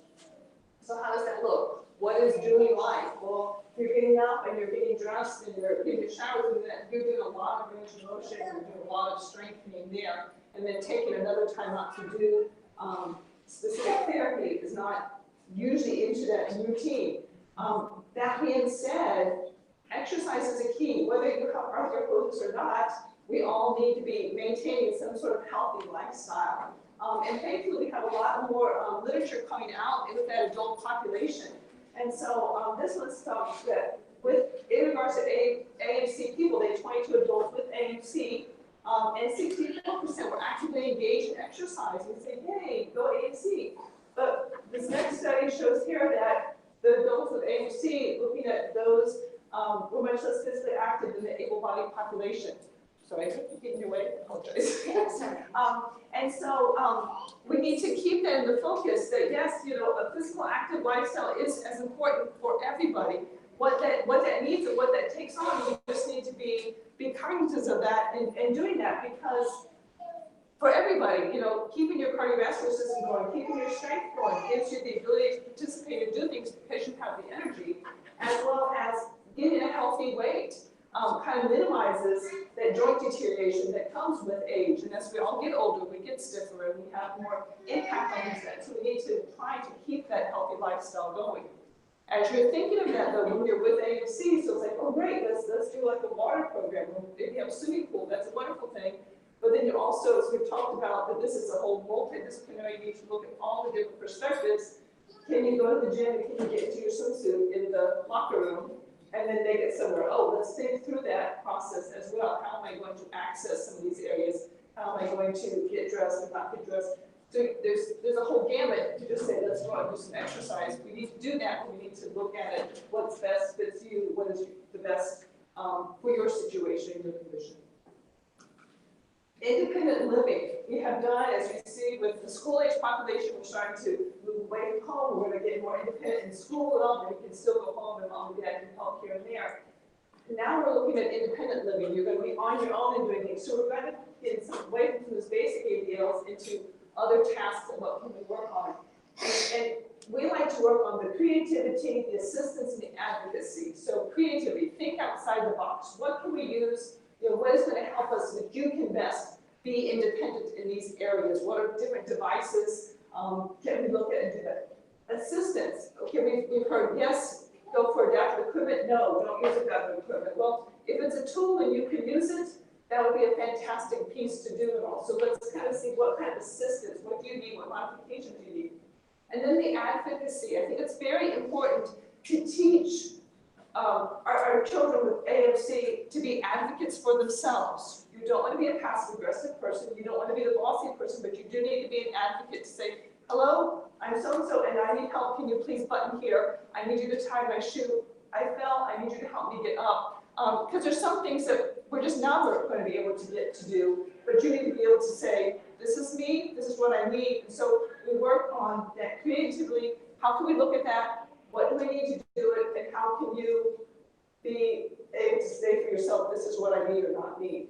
I think the 7 ways of AMC have been a wonderful thing. I'm so happy that Nisha has done that. It's invaluable for me as a therapist to take a look at because so many people do things differently. And like I said, the creative brain, the cognitive brain of these children are just phenomenal. And they're like, I can do that and watch. I can work this angle or that angle. And so I think looking at those resources is a wonderful aspect, as well as I've seen the motivation of some of the younger kids go, I think I want to be on that video. And so they're like, let's try this out. Let's work towards this. And so sometimes the motivation to do some things on their own also is great. Start looking at the household tasks, okay, when you're going to be independent, okay, and then you kind of weigh back and forth. Once again, creative assistance and advocacy. Okay, do I want to figure out how I want to wash my toilet, or do I want to figure out how to find somebody to come and wash it for me? Those are kind of, you need to kind of pick and choose what's worth my energy, what's not worth my energy, where and why, what is my, I guess, my importance and what I want to do, what am I going to give and take there? And then home consultations. Look at your home and what needs to be done. Shorter countertops. I have taller countertops in my house, but let's go shorter countertops. The walk-in showers with a bath seat. Bidets. We learned all about those, and for $32 on Amazon, you can have that. It's fantastic. Wider door frames. I mean, just thinking little things. What is going to help me be the most independent as can be? Education, employment, life. Once again, look to your counselors, look to your human resources personnel. I mean, talk to them when you're going off to college. What kind of disability counsels do they have? How can I work through them? You're just an advisor, and you need to have that advocacy part. This is me, I'm coming to school, I'm ready to do this, but these are the things that I need help with. How can we make that work? And where can we each give and take back and forth there? You are so fortunate to have support groups. This whole conference is fantastic. Going through that AMC.org, your mom's group, and just getting on there and reaching out and finding out things. The internet searches are very, very vast. What I do like is that they're there, but make sure you have a good group that you can also kind of talk to and bounce it back and forth, because there are a lot of all kinds of crazy things out there as well. So it's always nice to have somebody to say, okay, this is what I saw, have you tried this or not? And then, and talk to your therapist to say, how can we work with some of these things? I find with this population, if you can dream it, then let's do it. There is a way to do it, whether we're creative, whether we're finding a system to do it, or whether we're advocating to do it. But let's take those dreams and let's go with that. Travel kind of gets to be a fun thing to do, and this is an interesting site. So your TSA can help in the states as we have. But each country has its own standards of accessibility for persons with disabilities. Some are more friendly than not. But there's a website, Travel State Destination, and it can kind of give you some of the information for some of the mobility impaired travelers, which is kind of a neat resource. Once again, going through your different internet searches. Who are your other team members? The multidisciplinary team here, well, the physiatrist, the hematologist, internist, family physician. I mean, a lot of y'all should have that, but also you need to be doing that with AMC. I know Yosef is like, oh, my orthopedic surgeon does this. We need to go and look at everybody there. Orthopedic surgery can help with fracture care, joint replacement, some of the discussions happening there. And then your PT and OT for rehab post-op, adaptations, the problem solving, kind of facilitating some of your areas. Orthotists, those who are still in orthotics, you can continue to need your orthotics there. Vocational training and driver training, they can help with how we're going to get you to be driving. Do you have the reflexes, the ability? Do you need hand controls? Can you use your feet? What are we going to do along those lines? But then once again, think outside the box. How about fitness trainers? Can they work with you when you're trying to work out some different exercise routines? And then counselors and your human resource personnel to help you with educational and the workplace environments. That's a lot of information for all the different stages, kind of going back and forth. Do you have any questions before we get to the final slide on infant, school age, toddler, adolescents? Yes, ma'am. 3 slides before this one, there was a picture of a tray with an egg and a banana on, what is that? On the upper left. Okay, so that's Chris's. Chris Hartman. When he goes through this, is he was able to go through? Yeah, we go there. So it's fantastic. So we had a workshop at our hospital, and we just said, everybody bring your show and tell. Because like I say, everybody here, I mean, you have ingenuity, you're fantastic, you know what works for you and what doesn't work for you. As Trish was saying, there's no right way or wrong way of doing something. And so they wanted to say, oh, show me this, and you know, he has a long sock that he puts his soap in, and he can use that tube sock to wash himself. That's a tube sock, it's great. You know, I have 16 pages of ABL equipment, and he used a tube sock. So yeah, that's his tray, and he's looked up and can hook up, and then it rests there, and then he can say, please put this on my plate, and go. It's fantastic. Yeah. Anything else?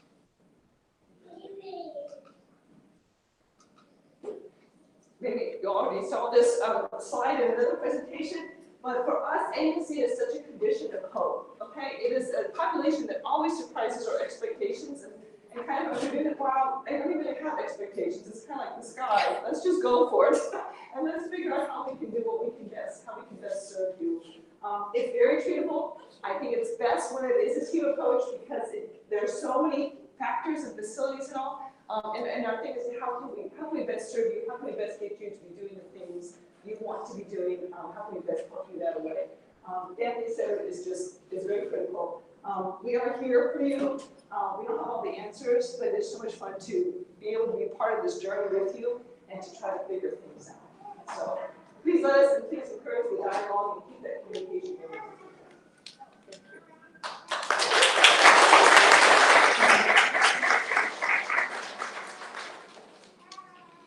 Oh. Yeah, keep conversation.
I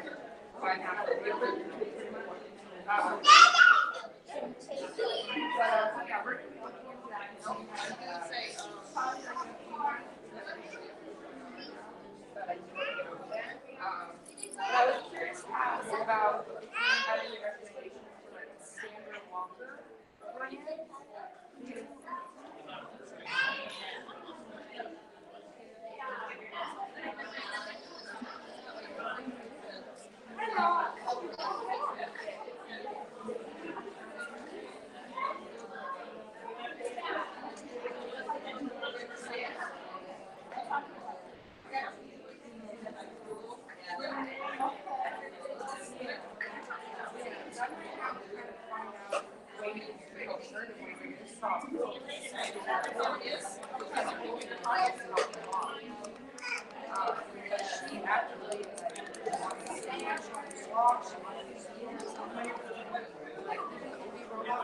She got mad at it. She's like, "Get out here, I can think myself." Yeah. It was so funny.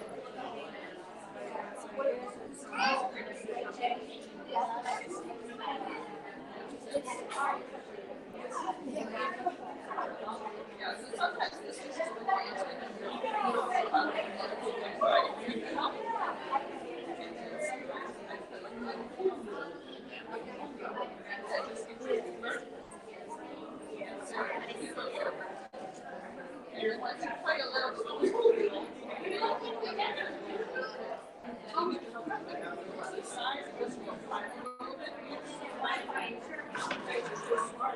This is Jean. I'm almost set up.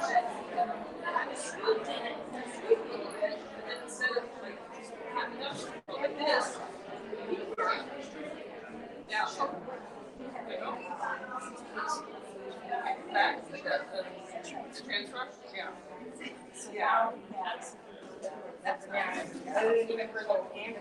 So if you like, when I do it's like, you know, that part is this movie, so it's just when they go, they're all on top of it. That's now on that.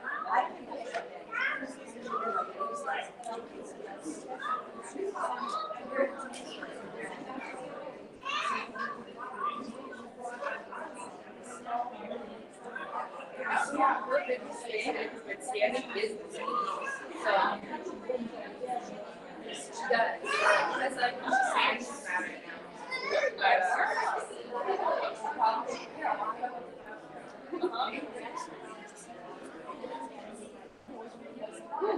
That's what we're working on right now. I got two little girls.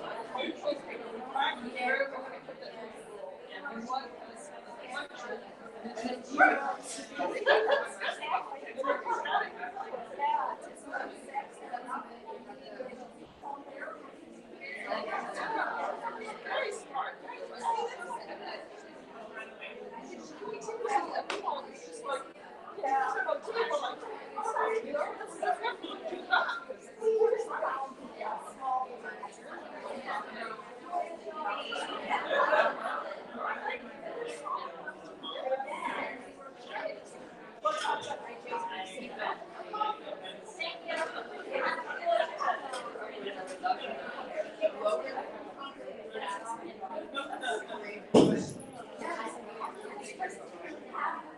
Do you need help moving?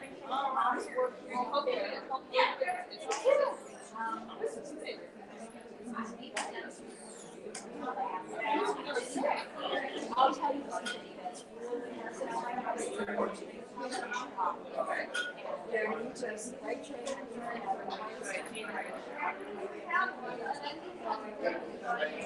Oh, these babies, they know it. I know it. So she stayed home with the baby. We're like, yeah, we have to do it there. Yeah, that's the hard part. Okay, we're gonna go back.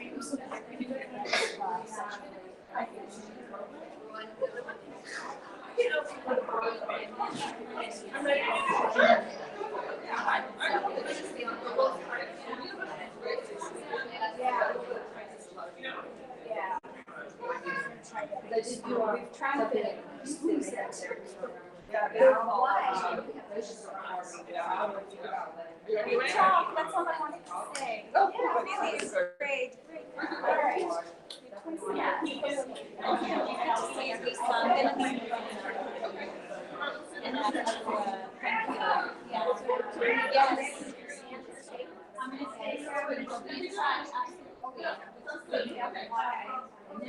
Yes, it's nice to meet you. What did you learn? Yeah. You know your type. Where did she go? Coming down, play right here. You already go. I had to do her diaper.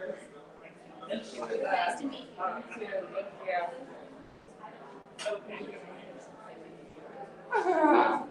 Yeah, so we're definitely looking to getting an appointment probably in a few months. And does Dr. Z come back often? Okay, so if I were to schedule an appointment with theirs, I would just have to find out the time. Yep. Bring you on first.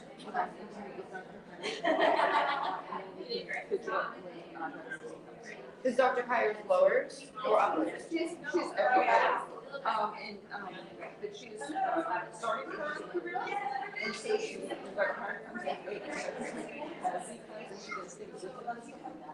And so we're still kind of growing.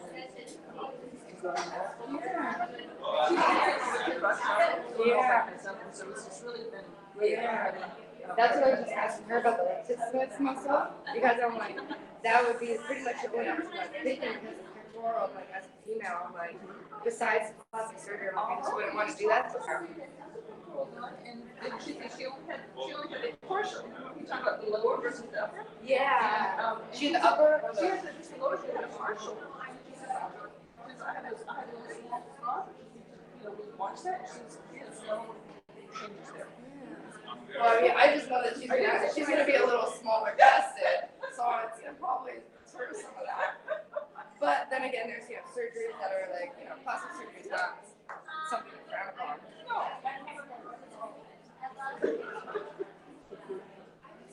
Mom, put me down. I want to play. All right, ready to go for lunch? I think I want to be here, but I can't remember. I forgot there was one more. Yeah.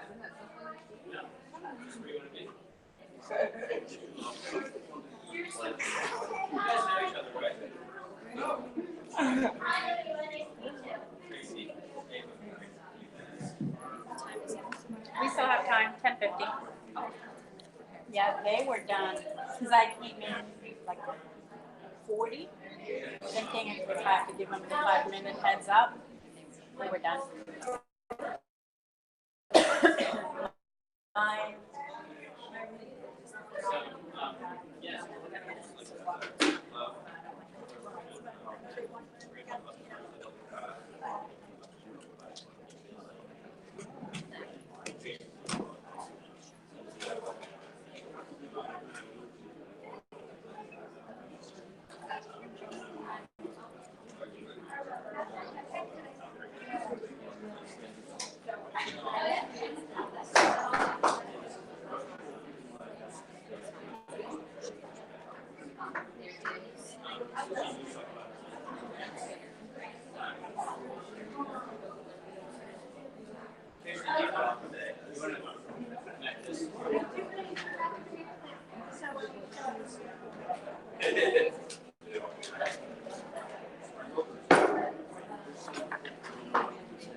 Yeah, it's early in its development.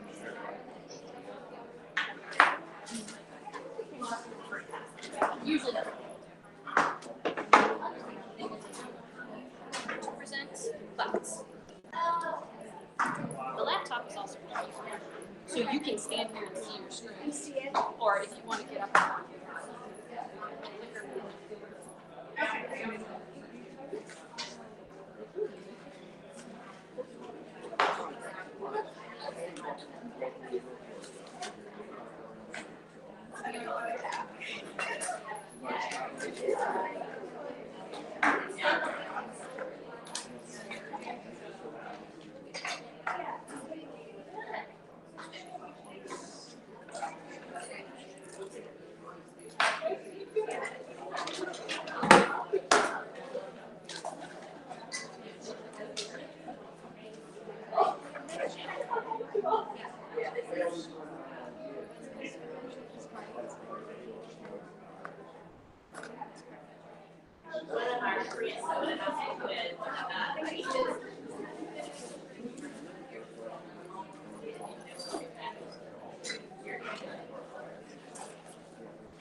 One might back down.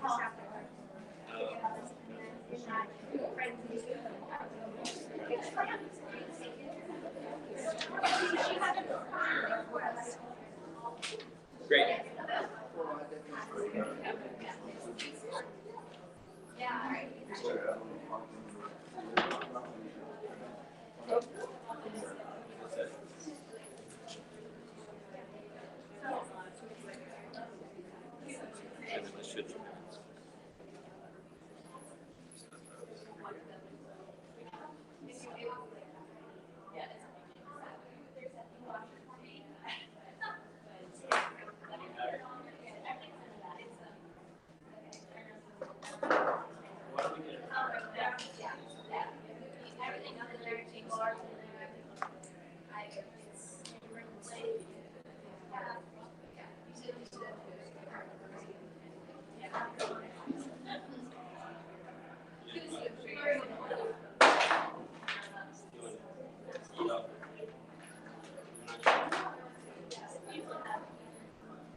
Yeah, they didn't have coffee without me this morning, so I'm reading this coffee. I'm gonna get coffee. I'll let everybody know.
Did you get cold?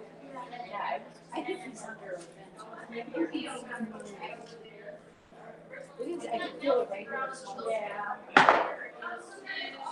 Hey Jake, you know what? It's not as cold back here. I think you're right under the foot.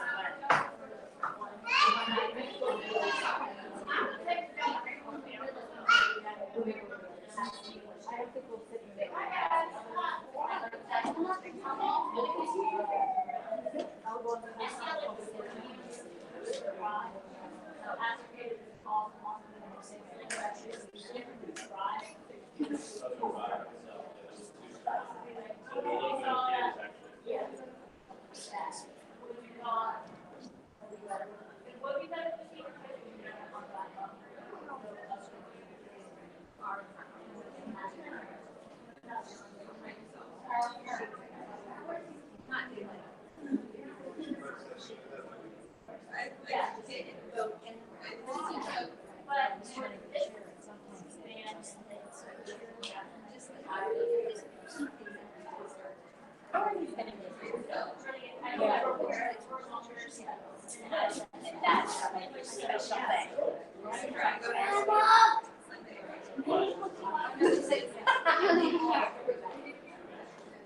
Did you just ask 5 minutes ago?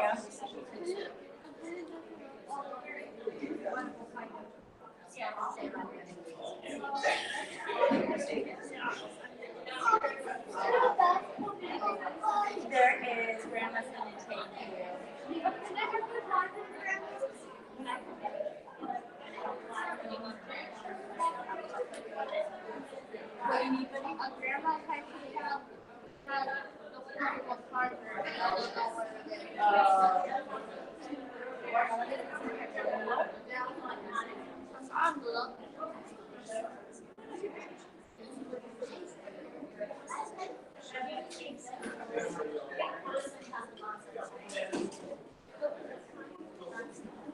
here. Yes. Oh, I think I'm there. Yeah.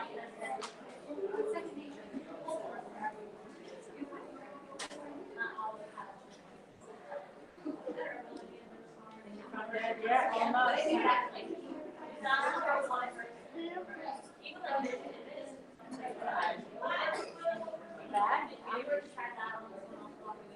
It's just an outline of our classification.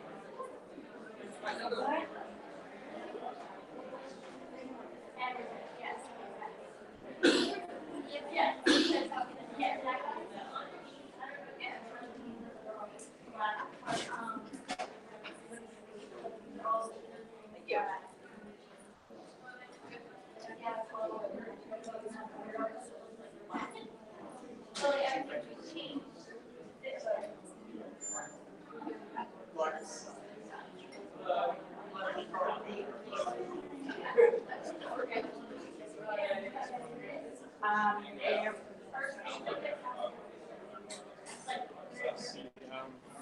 We have two microphones.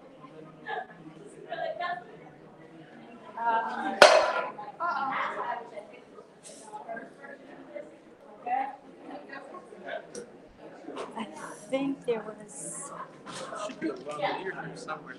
Lavalier. unless they have it.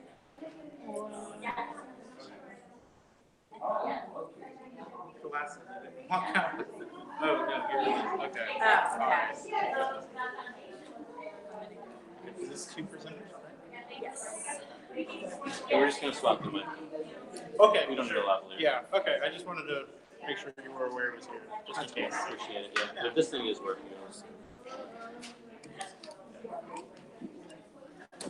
Good morning.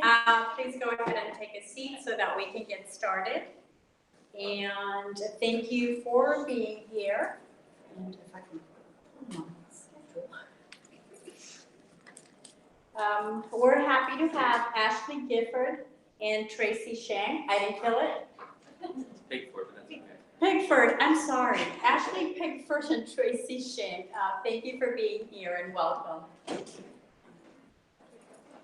Well, sure. We're going to be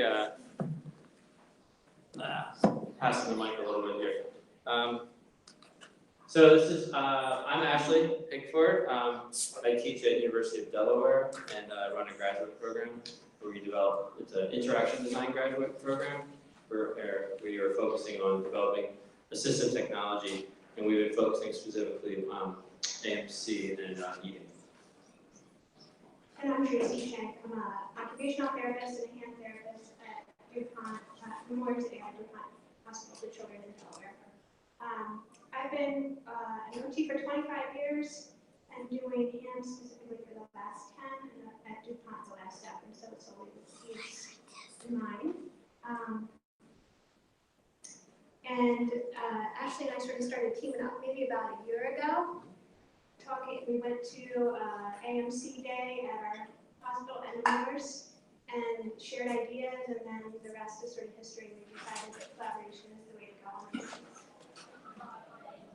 And I just want to say that it's my first time here, and I've been involved in this work for a shorter time than Tracy, and I've just been really thankful to get involved in this type of work. My background's in graphic design, moved into interaction design, and then more recently into assistive devices. So we don't have any financial disclaimers to give you. However, we do want to just say that like everything that we showed you today is what we consider prototypes and things we've designed for individual clients. And so if you were to try these projects yourself, we don't claim any liability at your own risk. And also, we're here representing ourselves and not our institutions.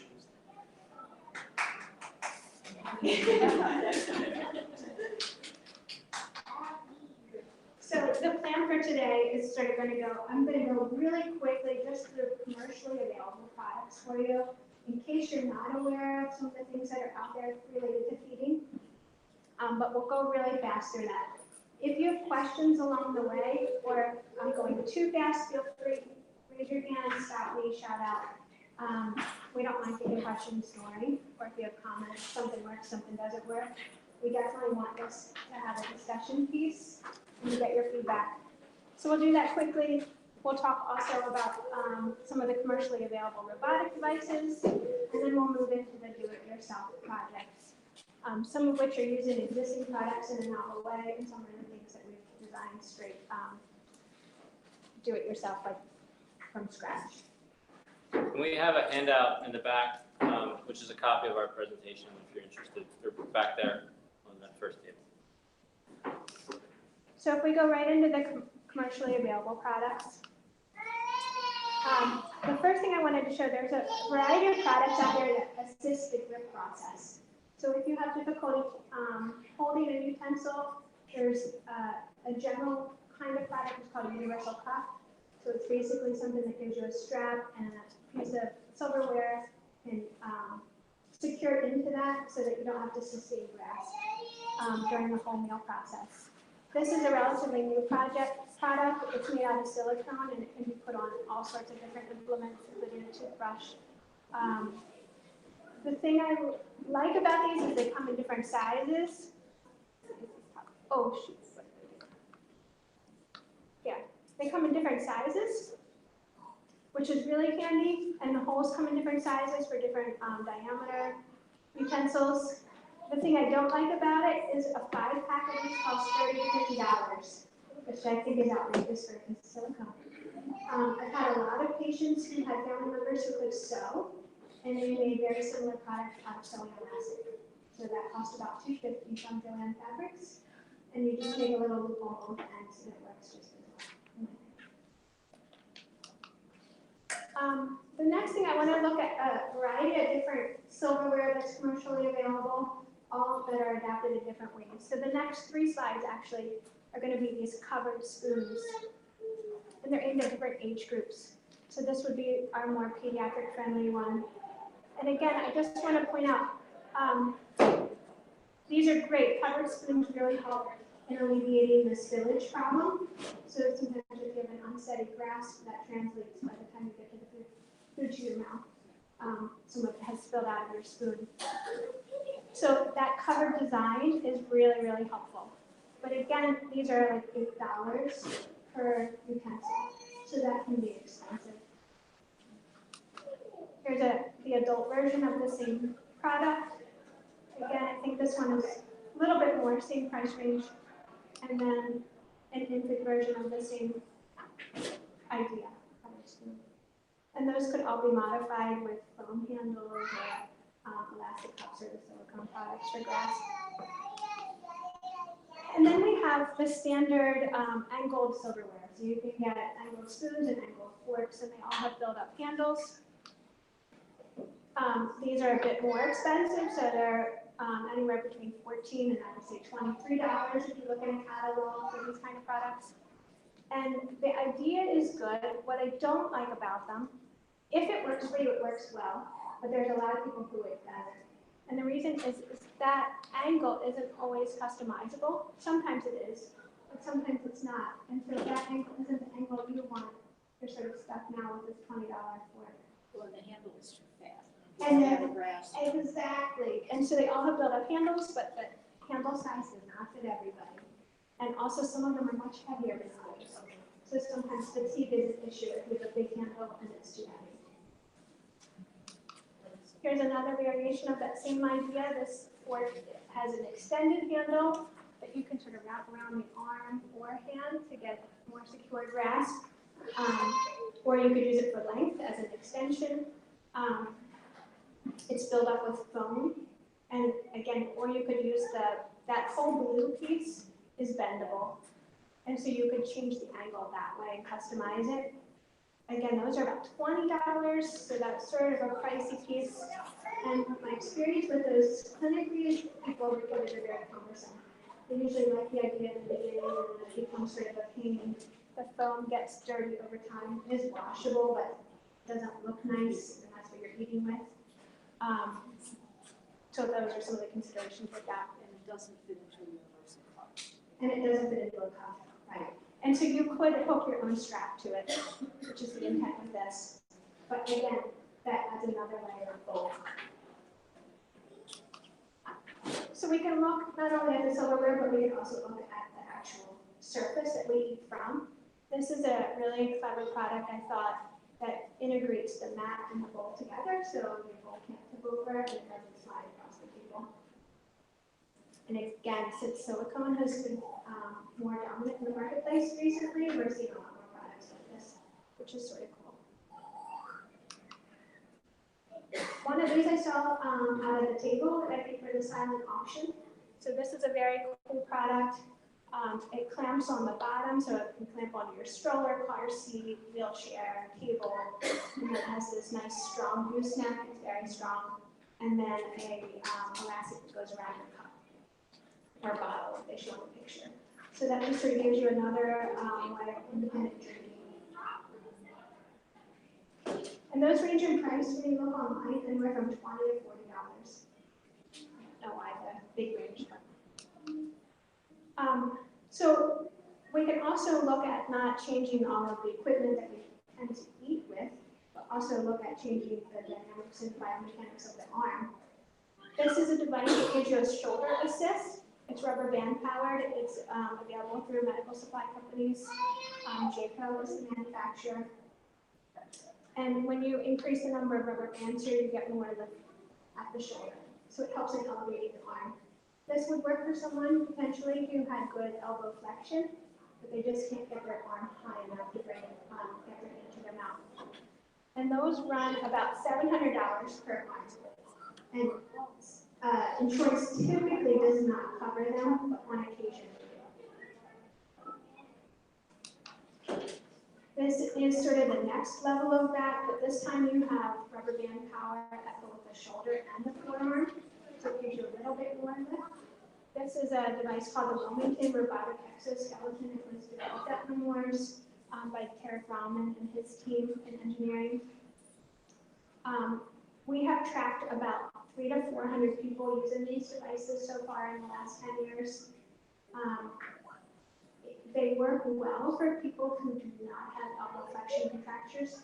So if they can bring their hand fully to their mouth passively, that's important. This should give you enough power to get it there with the rubber bands. The downside of these devices is two things. One is the price. So that's per arm. We get insurance coverage for about 50% of them. The other thing is it's really very cumbersome. And so if you just want to use a device like this for feeding, you find it's a whole lot of material, it's a whole lot of engineering for a simple task, and they don't like the way it feels. So I think it's always good if you can do a trial, if you're considering a device like this, have a trial period and try it out with 2 or 3 activities that you think that you're going to want to use it with. It is not the kind of product that you can wear all day and you use your arm to do all sorts of things. Typically, I find the fatigue level with using this device is about 30 minutes. With practice, you can build up and have people wear as long as 2 hours without fatigue or pain. But for the new user, the novice user, they find it's really fatiguing after half an hour. So that's just another consideration. I think some people get the device and give up on it very quickly because of that, not realizing. If we go into the robotic devices, we have the Wheel Buddy. Again, this price, don't let it deceive you, that's for the Switch. The actual price is in the $5,000 range. And we have a video on the next slide, so you can see how that works.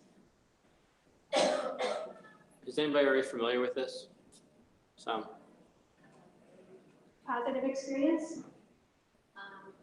My son's school got it for him when he was in elementary school, and he hated using it.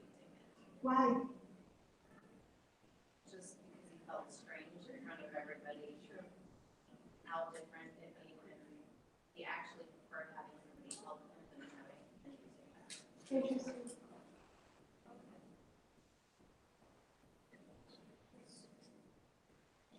Forward. And then OB, you're all familiar with because we have a table out. in the corridor. Again, same price range. There's also a couple other feeders that all tend to be in this $5,000 price range. That's what's important, is the $5,000 price range is, out of range for so many people. Right, and insurance is not covering these devices. Ava was just telling us that they said, what did they call it? What did they say? Convenience item. It was a convenience item. Another way of eating became a convenience, but that's insurance. And here's a quick video of that design process.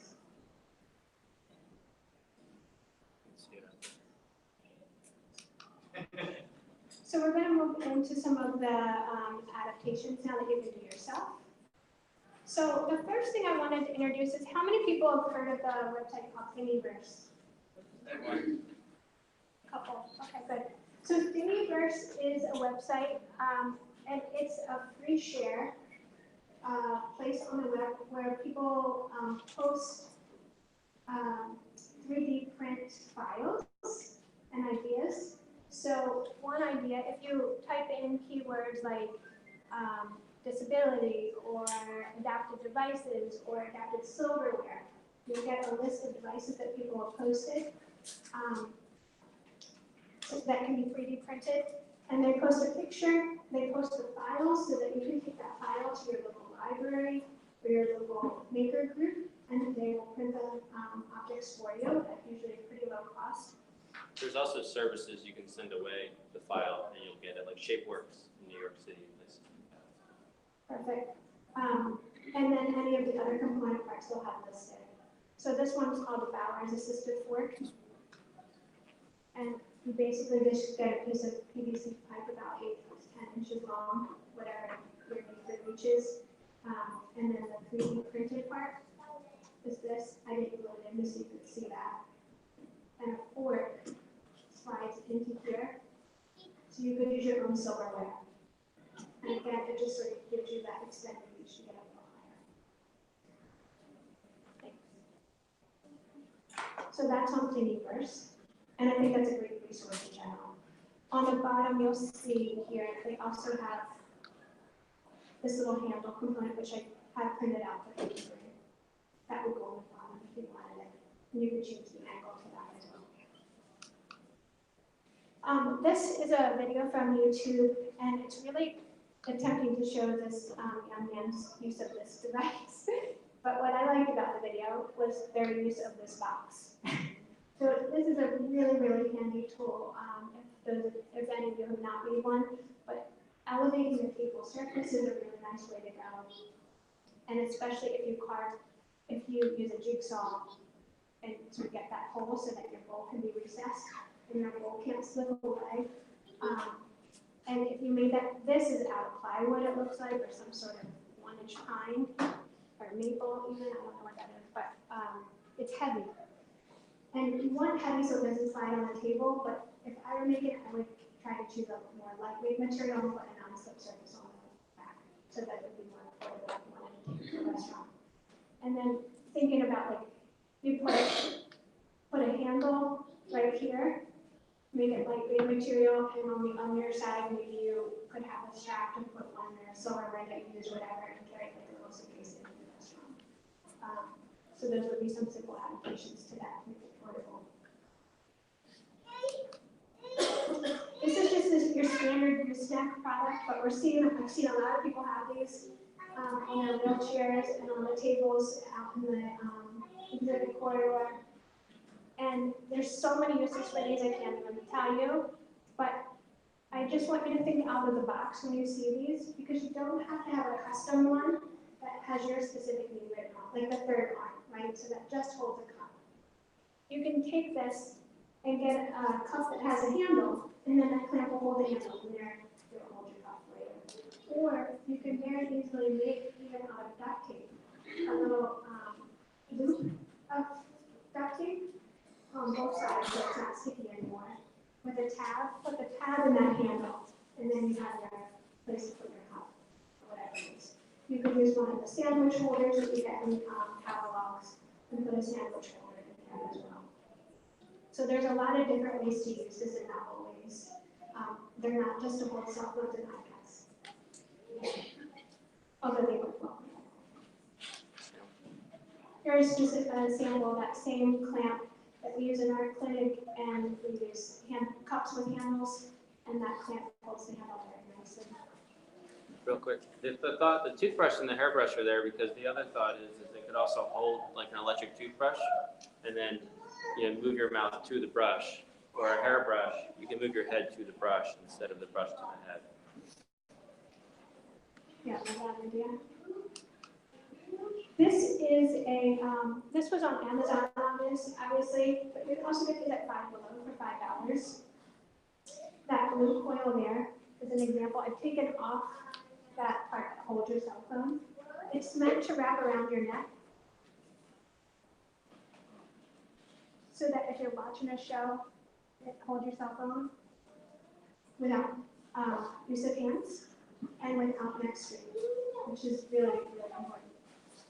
However, I take the cell phone holder off and use it for so many other things, like anything. I can pass it around if you want, but it's super lightweight. You can use wire cutters and cut these wires. And again, everybody saw like that blue phone handle on the silverware. You can wrap it around and use the same thing. So a $5 piece of really strong wire that's bendable and will do exactly what you need is invaluable to me. What's inside of that is the same stuff that you can buy at an art store as moldable sculpture wire. It's some type of an amalgam of aluminum, and that's what's inside of that. So you can use that wire for a lot of different things. And it is, again, useful not only to put around your neck like that if you want to use it in the traditional sense for your phone or device. You can fold it so that it sits on the table and holds that up. So I saw a lot of the projects out in the visitor hall again. Cardboard stands for your iPad or your phone. So you can use it for that.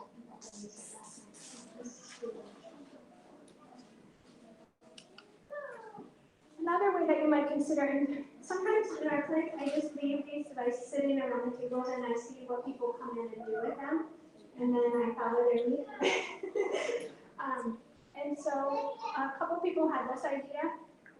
If you mold that into sort of a boat shape, you can have your hands on the table and then just push down on the one end and then the other end goes up. And so that is a really $5, nice design, very lightweight, doesn't require much strength or dexterity to get your foot to your mouth, and very portable.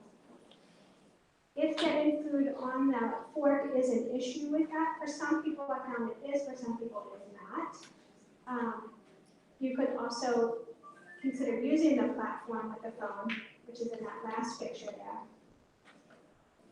And we just like rubber band a little bar onto that, we're going to use it the same way. But you can put a clip there or Velcro on, any sort of that's what you wanted. Excuse me. Yeah. What did you say was the other product that you could get at the flexible product you just talked about at a different? At an art store. Okay. So some type of like Utrecht or Jerry's or something like that, where you go to buy art supplies. Right. It's flexible sculpture wire is what you could ask for. It's usually about 3/8 of an inch thick, and it comes in a coil. Okay. It's exactly what's inside of this stuff. Okay. Thank you. Another thing I commonly use for people, I always try them out first because they cost $1 at the Dollar Tree, are tongs. So they're aluminum, they're a lightweight, easy lightweight alternative to extend your reach.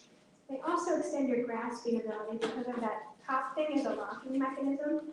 So you could clamp down on your sandwich, piece of pizza, whatever, and then that holds it in place. You don't have to maintain the grasp to keep it there. And then extend your reach to get to your mouth. The downside to these, if you go too cheap, they fall apart really fast. And also, when you put a heavy piece of food, like a piece of pizza at the end of a long lever, it becomes very heavy. So that it doesn't help if weakness is severe. And again, that's just an example of something that is protected for all a while. So that's a nice lightweight option. The more you try to expand, I found that weakness becomes an issue.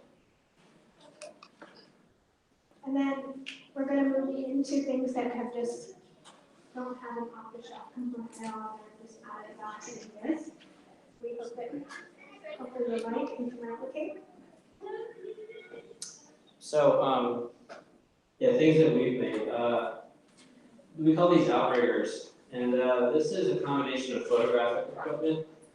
This one's missing the clamp, right? But it's basically a heavy-duty flex arm that's repositionable, and then you just connect it with a tripod that can hold things. And this side is a clamp, and there's super clamps. And so the total cost is about $100. And if you go to a local photo store, if you can still find one, or you can get them online. Basically, the clamp would clamp to the tubing of a chair. It could also clamp to a table, anything like that. And then it just becomes a holder. And so, for example, in our lab, this is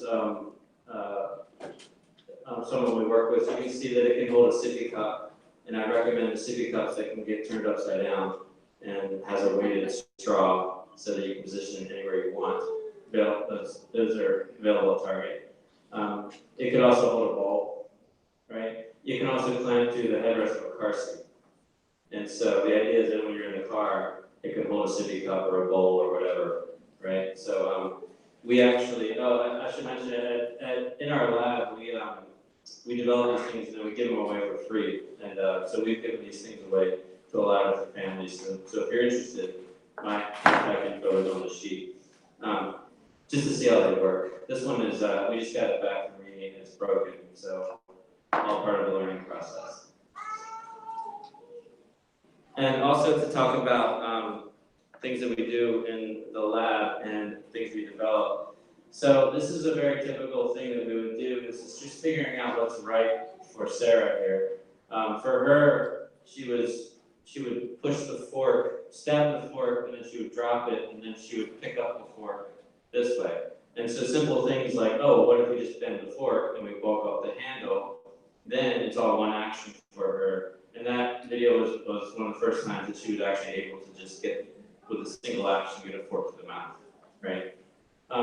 And so simple things like that, you can see it's just tape. It's how we prototype, you know, and then we would develop into more complicated products. This is Oscar. This is at the hospital. This is, we also do, we involve 3D printing and things like that when we need to, but this is us trying to figure out a new way of looking at a spoon. We use this, it's from a tripod. It's actually, you can release it and then clamp it in any position, just trying to figure out what would be the appropriate angle of handle to spoon for him, and then to sort of go from there. So this is also a spoon that has, it's kind of like one of those spoons we were looking at, where it has, it's kind of like a bowl spoon. And you know, it has its own problems, but just talking about sort of things that we're looking at. And what's really important also is to talk about the prototyping process and just being, sort of allowing yourself to just try things and see what works and learn from it is really, really important. Also here, the sunken bowl. You can't quite see it, but this is a piece of plywood, and then there was a hole cut in it, and then a bowl that's sunk into it. So the idea of a combination of things, that combination of the actual eating utensil and the whole environment is really what needs to be looked at. There isn't just going to be one solution for everybody, but it's a combination of the parts.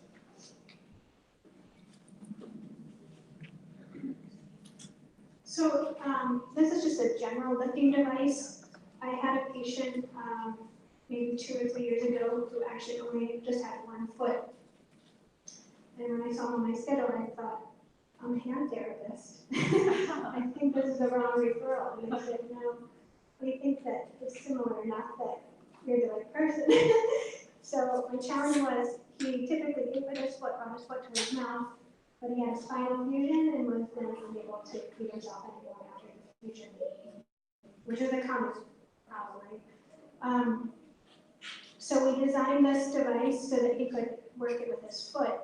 And I did put all of the design parts, a complete list of the parts and step-by-step directions are on Thingiverse if you type in lifting device. Let me show you real quick what it does. I'm always in the way as I do it, so I'm going to sit down low. whatever you do with your hand down here is translated above at that bar. So again, I leave this at the table when we had our AMC day at the hospital, and I put half a bagel in this, and I watch what happens. And a number of kids, Oscar included, come up and very quickly figure out that if they do this, they get that bagel to their mouth and gobble it down, even though I did not have to change the bagels out. So figure that out. But kids learn this really, really fast. So on this particular, I call this the terminal device, but that's interchangeable. So I actually use the air clip for this to hold something like a sandwich or a bagel or a granola bar. But you could also put a spoon, you could put a sandwich holder, whatever you want at the end of this. You could also put a bubble wand and dip it in bubbles, and then you're kicking bubbles in the water, which is also nice. We also found on that AMC day that kids like to, if you put the right device on the end of this, put a ball into it so that they can catapult the ball across the room, which looked like a lot of fun. It might not be the 3D process. I also thought, like, if you combine this and go back to this Bowers board, if we take that 3D printed piece that holds your own silverware, that could easily be put into that PVC pipe in there, if you wanted to put it in a stable with it. And that all, you can make this for $10.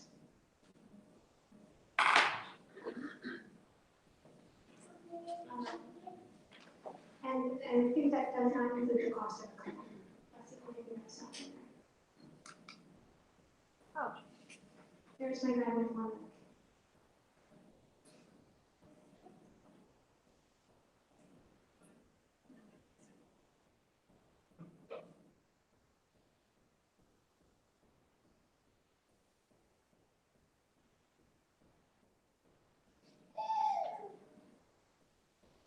So he learned to operate that within one session.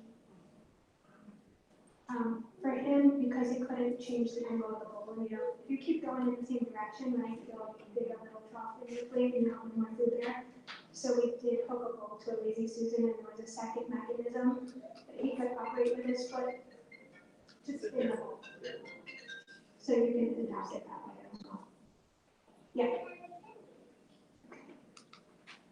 I also wanted to bring to your attention just the idea of collaboration with unexpected people.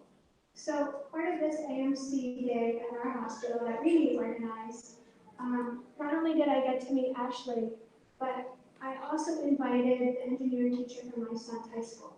And I said, I just want you to come and see, right, what we're doing, because maybe you'll have ideas. And part of that class is they developed 3D printing projects for kids to design.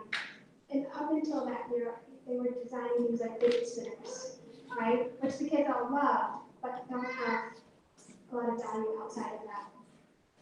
So I said, what if we gave you ideas of things that people in the community actually want, and you guys print out a design and he loved that. And so we spent the next year designing projects in his classroom to do that. And then at the end of the school year, the kids came and presented me with a bag full of 3D printed things that I thought would be helpful. So I just wanted to share, this was one of them, and I'll pass it around again. This is an extended handle that you can put your own silverware into. And it's 3D printed and super lightweight, which is one of the problems we get the commercially available. Because it's 3D printed, you could take that same file and alter the handle to anything you need for your own.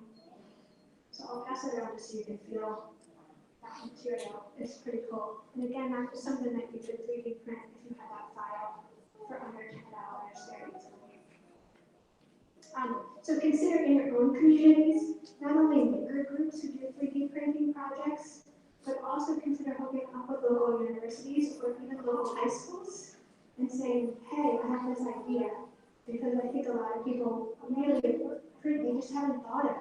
They would like to do something functional, they would like to do something helpful, and they don't have the idea. So if you give it to them, it might be great. So where would you get like the 3D patterns? I mean, we get some of the patterns off of Thingiverse, right? Yes, so But that's a that's free, something like this. if the kids, like, I could post that one on Thingiverse Oh, as well. And we might have already done that one, actually. okay. There's a couple. So we'll get of them. Thingiverse. Okay. And I think through Thingiverse, they have the option to find vendors to print. I think they do, Yeah. right. Okay. Yeah, they do.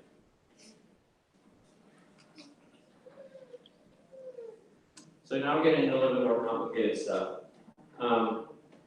So as I was talking about prototyping and figuring stuff out, this is an example of how we would prototype to figure out what the right motion is for some type of robotic device. And then we would go through different iterations. And then what's important to us is that we're trying to provide open source and DIY sort of kits and information so that you guys can do it yourself or possibly just, have something delivered kind of idea. So this is, no offense to them, but this is like competing with like the OB and the Mail Buddy and stuff like that. That has a $5,000 price range. This is all made out of a standard prototyping parts called Make Block. And our goal, this is still in development, but our goal here is to develop something that is all off the shelf. And so we would just put up a whole list of materials or like a shopping cart and instructions, and you would be able to make it yourself. And so we're calling this one Oscar, although Oscar wouldn't really need it. But I think the video already played. Let me see if I go back.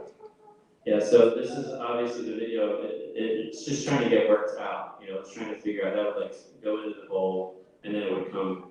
So it's for complete assistive eating. Just an example. And so our idea is to, right now, I think we're probably at about $200 for parts. So our goal would be to keep it as cheap as possible.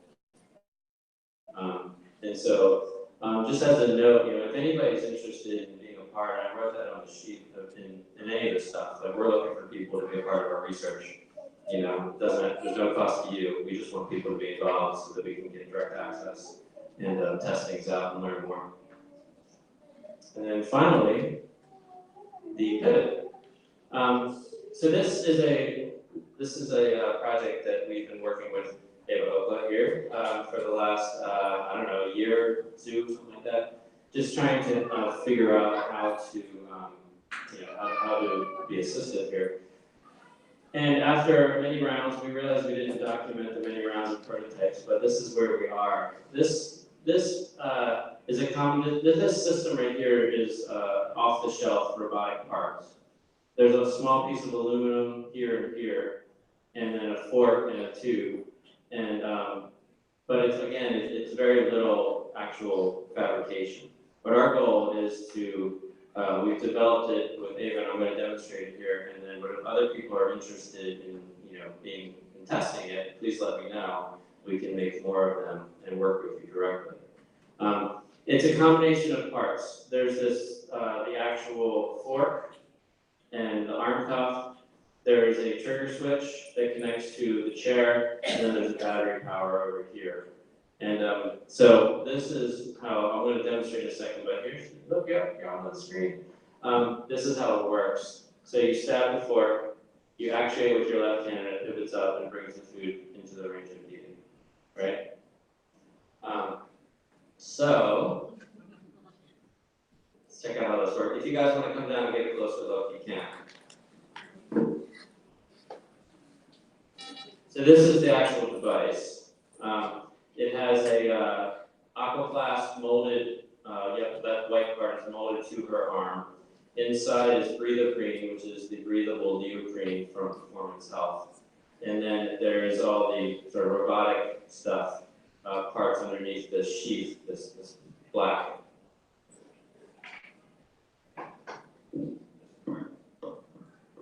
can start to see some of the robotic stuff. And this is probably version like 6 maybe. The next version is going to be a little bit more cleaned up, but we're going to show you how it works. Oh, it's currently running on a rechargeable battery. And then the next version is going to plug into the chair's bubble DC power supply directly. So it's easier to take to restaurants rather than the bigger devices that aren't as portable. As long as you have your sling, I think it's great. It's really helped me. Even at work, where people were kind of hesitant to help me with lunch, now I'm able to use this and gives me a lot more independence. So, thank you. So it is in combination with this arm that attaches to the chair, and then there's these TheraBand flexible sort of rubber bands, and then we have the, what do we call this, the sling that we've made for her with wicking type of material. So this is okay.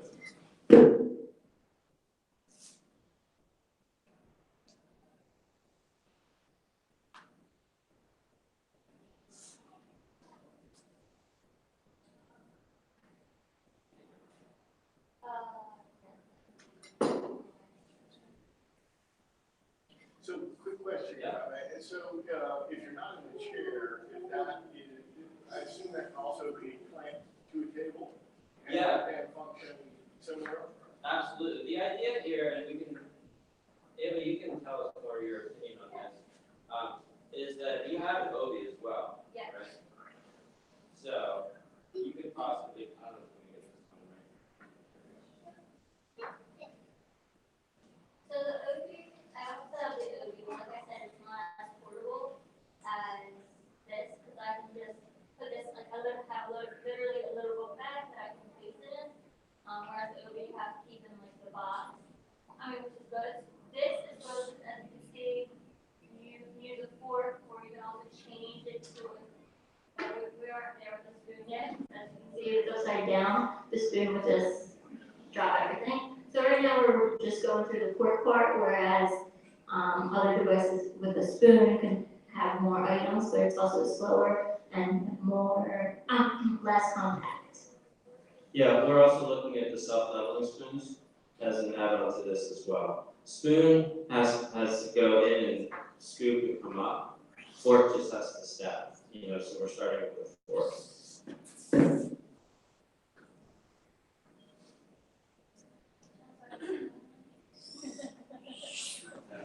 Is that right? Yeah. So if you wanted to see down here, she has a switch that we've attached right next to the joystick on the chair.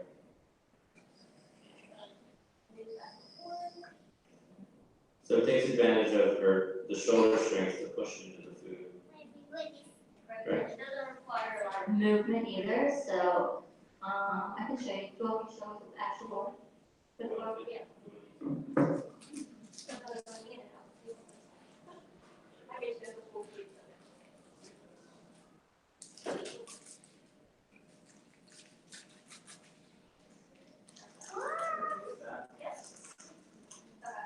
We didn't bring a bowl or a plate. One thing I forgot.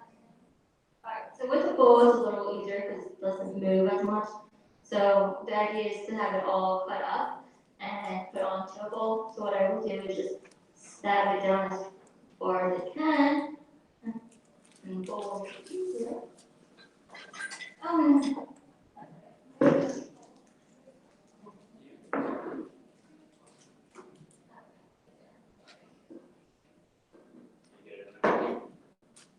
Okay. Try it too. Alright, so now I'm able to stab it down. So I have more range, and then just move it up.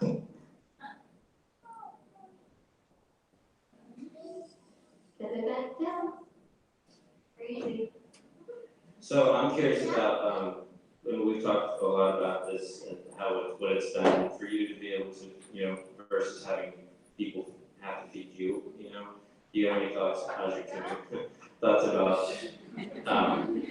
how this might have changed your the whole eating process for you?